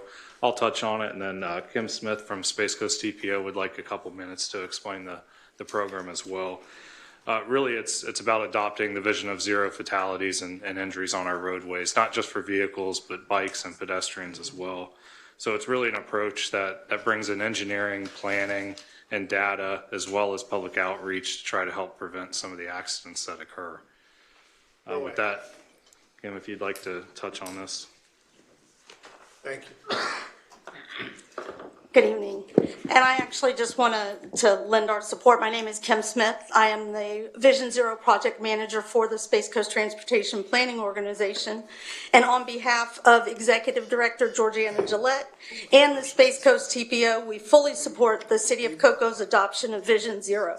With the adoption of Vision Zero, the City of Cocoa will align with the National Traffic Safety Vision towards zero deaths, Florida Department of Transportation's Driving Down Fatalities, and the Space Coast TPO's Vision Zero initiative. When the Space Coast TPO formally adopted their Vision Zero action plan in July 2020, we knew it would take all of our community partners working together to make this a reality. While zero is a goal that will take commitment and hard work, it can be achieved. All road users have the right to arrive at their destination safely. Thank you. And thank you for what you're doing. Yes, thank you as well. Let's give the young lady a round of applause. What are the wishes of council? I'm in favor of it, so. Make a motion to approve. We have a motion on the floor by Councilman Dow. Second by Deputy Mayor Goins. Chair's gonna call the question. All in favor of saying aye? Aye. Any nays? Ayes have it unanimously. All right, this concludes all portions of city business. We will proceed forward to reports. We have advisory boards and committees. Do we have anyone in the audience? Did Pastor Randy Alonso leave? Okay, Mr. I know you're not Mr. Beach, not Jason. Come on, Jason. Mason. Mitch. I'm gonna go through the whole name. Don't beat me up too bad. It's all right. Let me say something on the reports real quick. Would you please, sir, there's a couple of photo ops that we had that the city manager and the chief of police and myself, we all three had a chance to attend an event sponsored by Bet Shemesh. As you can see, they have the olive branch. And as you know, back in 2008, I went to Israel with Pastor Randy Alonso. He's the current president of our Sister City program. That is Miss Teresa standing in there. She is the rose amongst the other parts of the branch of the rose tree. I'm not going to call ourselves a thorn, but I would say a leaf on the olive branch, which I think is nice. So I look forward to continue to having that relationship. You all know what's going on in Israel right now. Currently, we ask that we pray for peace and tranquility. But I want to say thank you very much, Mr. City Manager and Chief of Police, Mr. Evander Collier. All right, any members from advisory boards and committees? Mr. Stoll? No? Okay, sir. Mr. City Manager, sir. Mr. Mayor, I think the only report we have tonight is Chief Lamb's COVID report. Okay, Man sir. it out. Thank you very much, Mr. City Manager. Thank you, Mr. Mayor. I know how much y'all look forward to this every meeting. So, our current COVID numbers for the state is 2,311,941 cases since the beginning of this. Brevard County's had 42,676. Cocoa, all of Cocoa has had 3,924, and currently in the city limits of Cocoa, we have 23 active cases that fall within the new CDC requirements of 10 days. Vaccinations, to date, there have been 17,281,568 vaccinations given. Total number of people that have been vaccinated completely is 10,035,446 in the state of Florida. In Brevard County, 469,983 total vaccinations have been given. Complete vaccinations where they've gotten the complete vaccination, whether it's both or one, is 269,349. So kind of putting that into perspective as we move forward with the COVID stats and all. Cocoa's population by the U.S. Census Bureau is 18,285. When you look at that overall to what the county's population is in the census tract of 601,942. Less than half of the county's population has been vaccinated at this point or received the complete vaccination. As you currently look at the COVID numbers, you'll see that we are on a downslide, which is a good thing. We're starting to see that curve really move downward as far as number of cases, but at the same time, we're seeing that same curve go downward with the number of people who are getting vaccinated.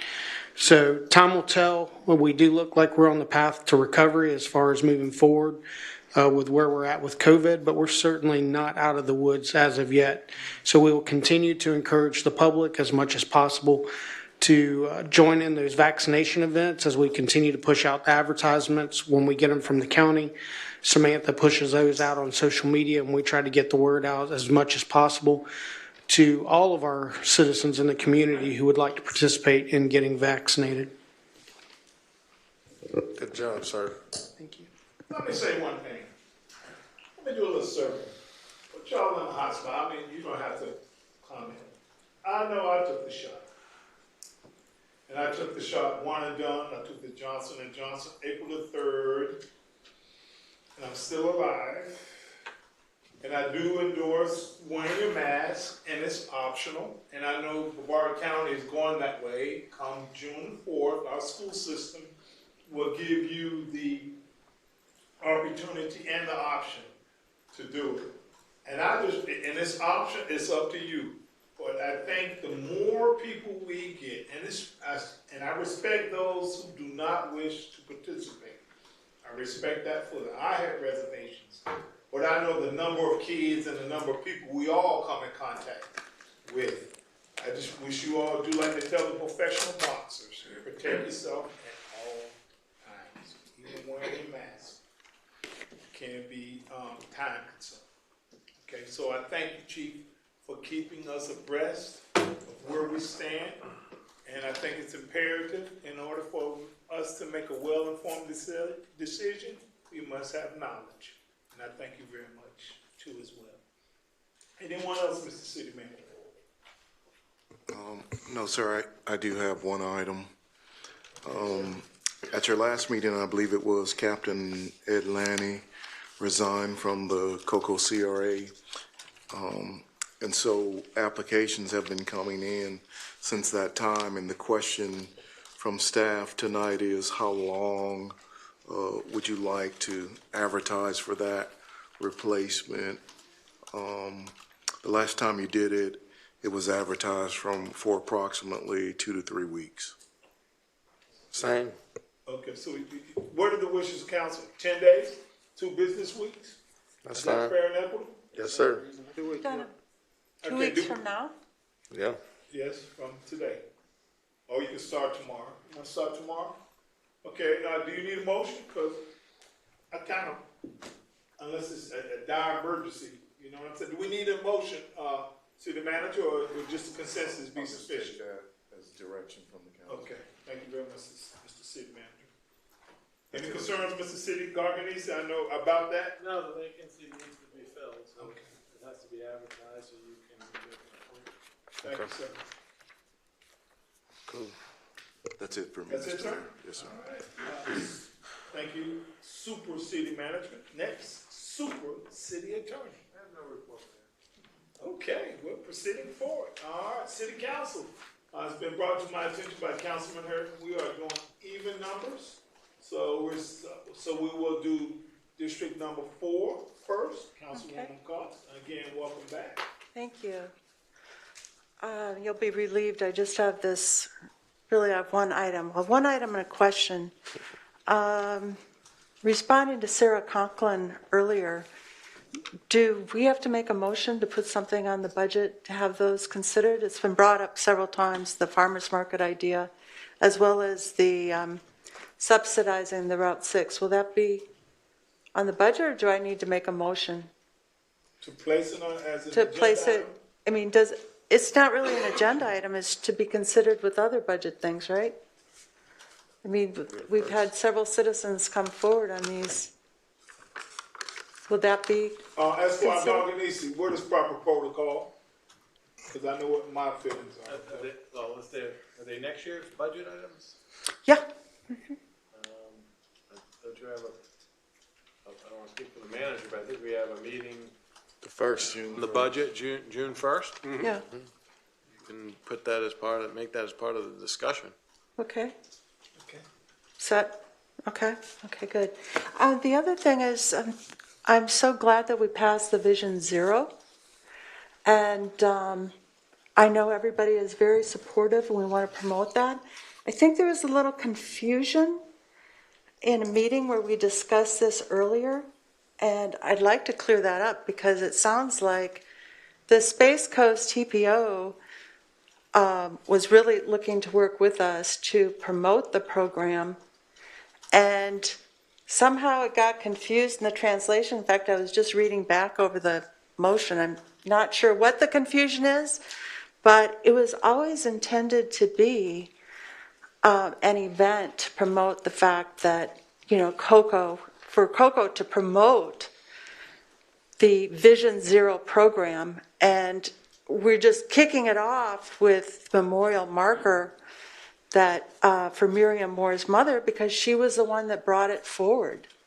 There's no intention to do a special ceremony for anyone that gets a marker. There never was. But I certainly would not want to miss the opportunity to work with the Space Coast Transportation Planning Organization to get publicity for what we're doing in regard to Vision Zero. So do I need to make some sort of, how do we clarify? I can add just to that. I did speak with Abby, who is their PIO, and Right. we had talked about doing a press release and promotion for the marker program separately. So we can still promote that program. So we will work with the TPO to do that. Okay, so there's no problem with, Separate from an event. okay, because I got calls this afternoon and there was a lot of confusion, but everything's okay. So yeah, we'll coordinate with the TPO to schedule a press release, which was what was discussed at that council meeting. Right. So we talked about a press release to promote the program. Right. And so we will coordinate with them to do that. Okay, great, because we're also reaching out to several reporters and we'll have, we have a number of people coming in for it. Right. And we will work with them to put together a press release to coordinate all of that. Okay, so is that clear? Okay, that's all I have, thank you. Thank you, Councilwoman Carter. Mr. City Manager, you had your light on?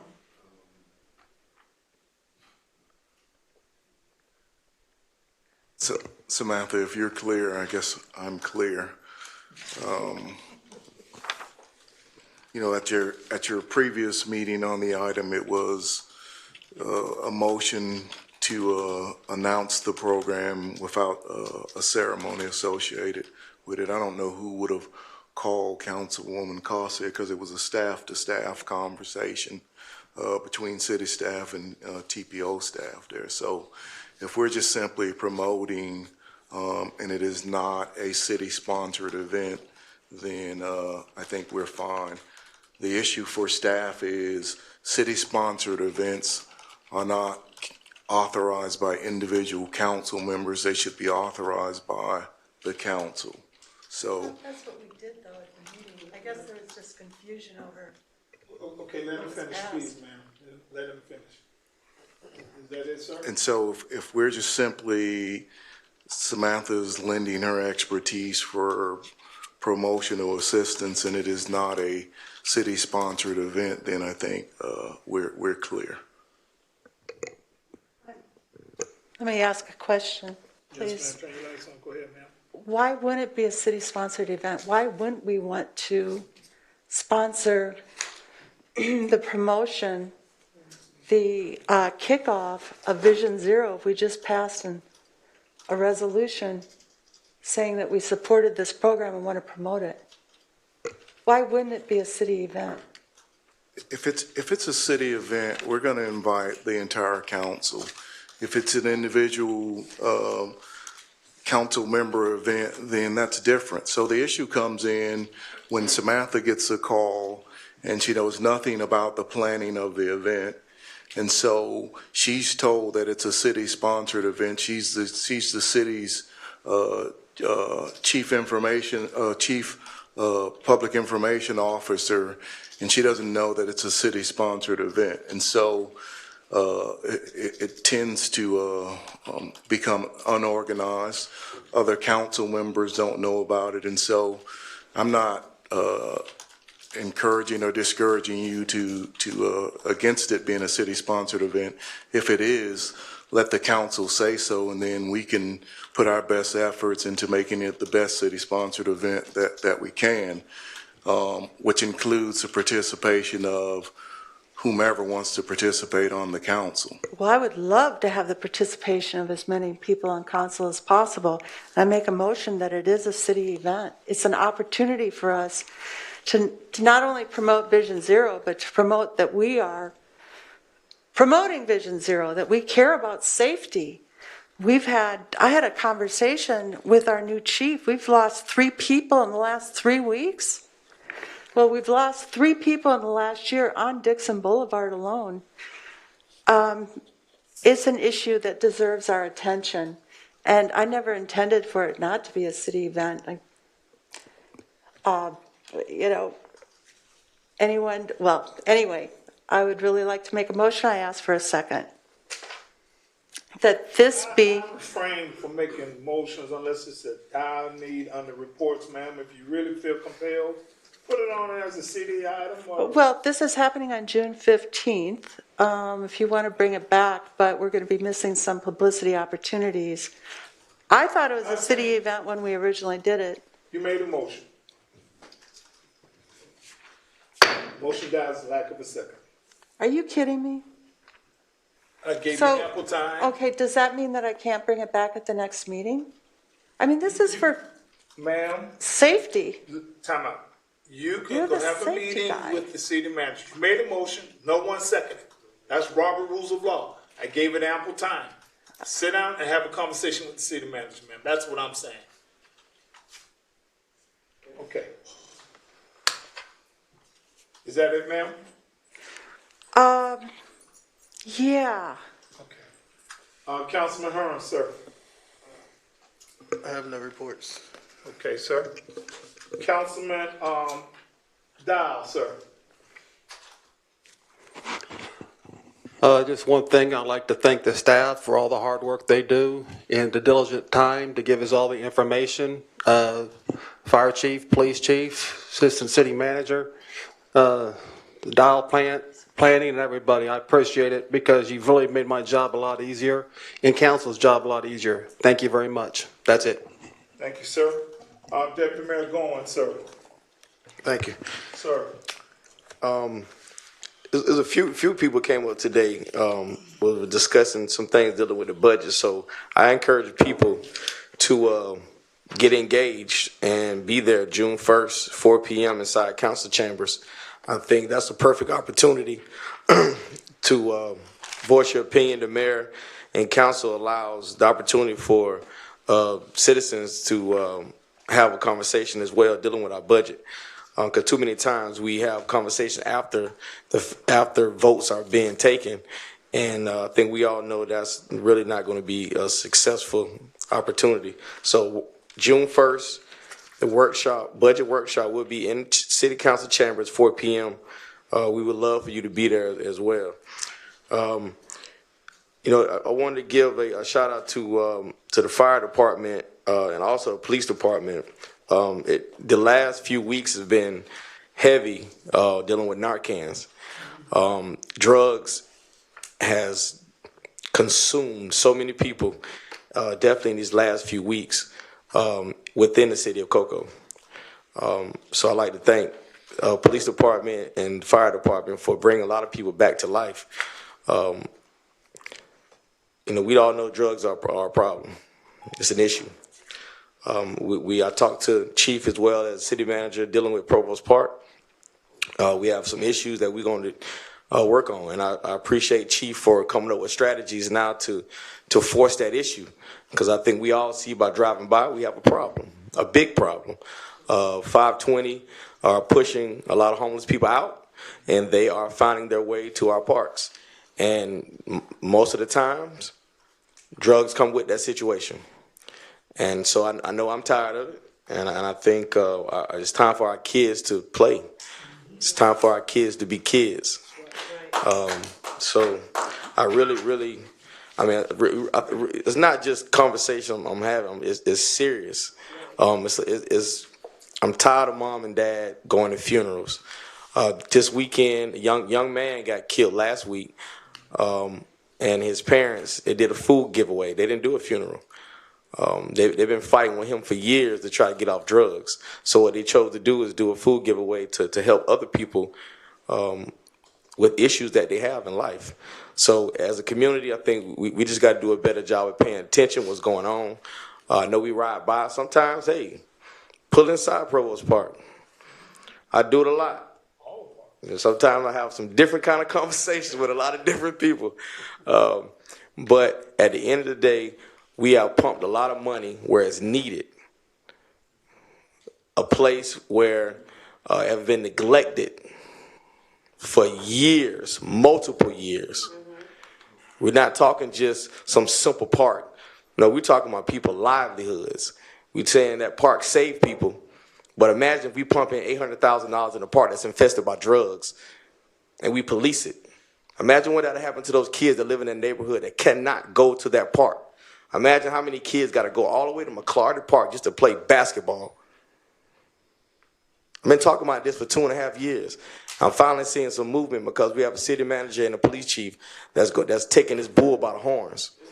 And I appreciate the council for making those decisions. That decision is hard to move around that money. I know that. We're taking a lot of grief from a lot of people dealing with moving funds around. I understand that. And hey, look, I done been at Target many a times. I'm married. So I get it, right? So and don't think that we don't care about other districts. That's not true. We are single member districts, but we care about the whole entire city of Cocoa, I promise you. It may not seem that way. You may look at certain votes. But I'm telling you, man, we really care about the city.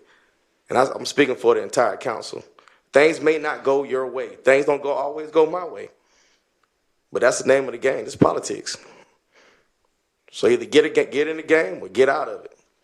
It's a dirty game. I'll tell you that right now. So June 1st, I welcome everyone to please show up at the workshop. Show up. We ain't got time to hear no complaining 2 years later about what didn't happen. We want to see you in the building, okay? Everybody, thank you. I appreciate it. Let me pick it back off what you just said. In the past 8 months, sir, we've done more than what? And that's not a slap in no one's face, but it's a fact. Yes. The past 8 months, we've done more than the past 2 years. Just read the record. It's a fact. And that's what I believe in. And that's why I believe in you all. You hit the nail on the head. Let's talk about this homeless thing. Mr. Smith, Mr. City Manager, and Council. When we travel, I've received multiple calls from concerned citizens. The cemetery on Clear Lake. Right there, I think we're on the east side. The city owns that. Does the city owns the west side too as well? Can someone tell me that? I know the east side is owned. We don't actually own the cemeteries, but Maintain through a House bill, we maintain them. Thank you, sir. Okay, let me change my wording. We maintain it. And I know some of the homeless people go there. The problem comes what they leave behind. Mm-hmm. And I know you're maxed out already, sir. But appearance is, as they say, first appearance means the greatest impression. Yes, sir. Get what I'm saying, sir? So if you can help address that, I sincerely would appreciate it. And I know you do, sir. Thank you. On Peachtree Street, also right there near on the south side of Peachtree Street, maybe about 120 feet west of Peachtree Street and Fisk Boulevard. We own that city property there, yes. Adjacent to the church. Can we make sure we address that area too as well, homeless? We've demolished that old dilapidated home. We did a great job, sir. Want to continue to address that. Yes, sir. One more other thing. Yes, sir. I even saw Councilman Hearn riding through Brocco Pond. And you doggone right, sir. keep riding through your district and surrounding districts, because I ride through them all. Homeless, we're gonna have to deal with this. And we have to deal with it from, not just from a city perspective, but from a spiritual perspective. The religious community and citizens of Cocoa, we need to address this issue ASAP, as soon as possible. I know our plate is full, but as they tell us, good Lord ain't gonna put no more on your plate than what you can handle. So we signed up for it and we're gonna do it. The next thing, I'm 100% with everyone that's involved dealing with these cold cases. You're right, Ms. Gibson.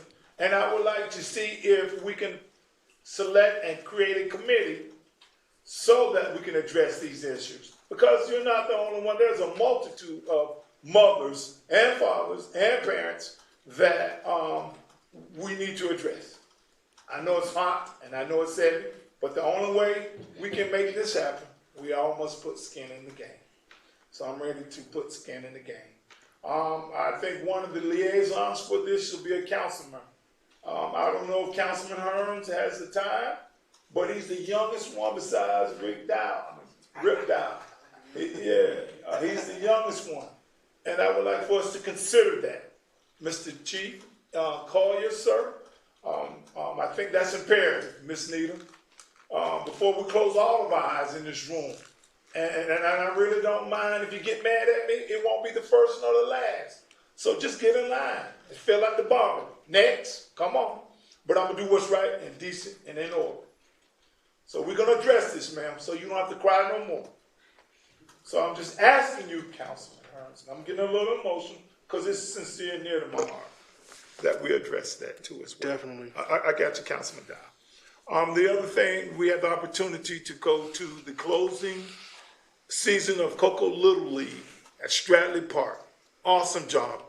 President Tracy did a phenomenal job with our kids. We are in the All-Stars, but we need support.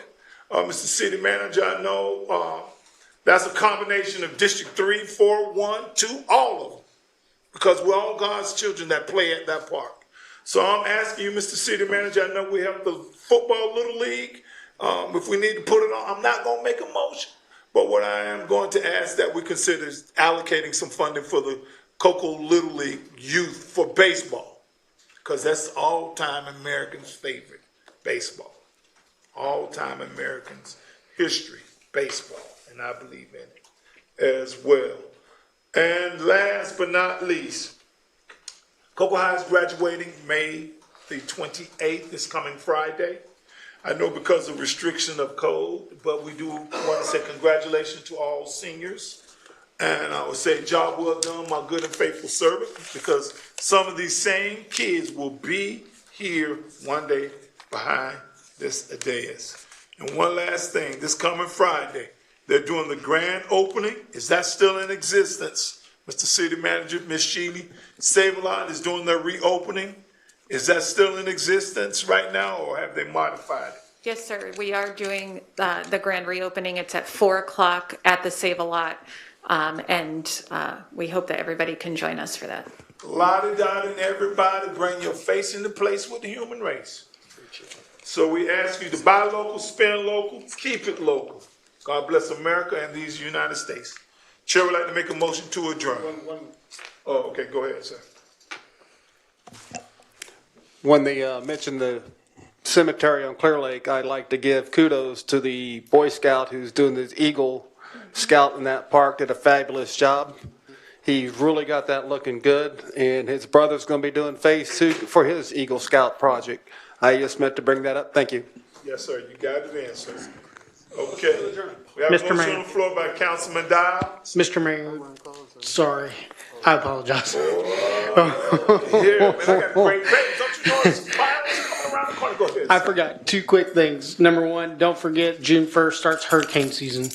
Everybody needs to make sure they're getting their hurricane supplies and all. We've already got our first named hurricane for the year before June 1st. And then the second one was, I just want to say, after 30 years of service, Lieutenant Mark Silverman will be officially retiring as of tomorrow.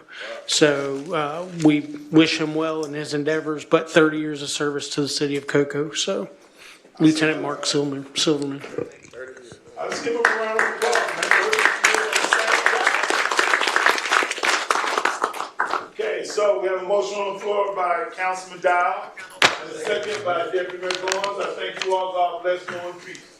All in favor by saying aye? Aye. I don't even have to fulfill the bill.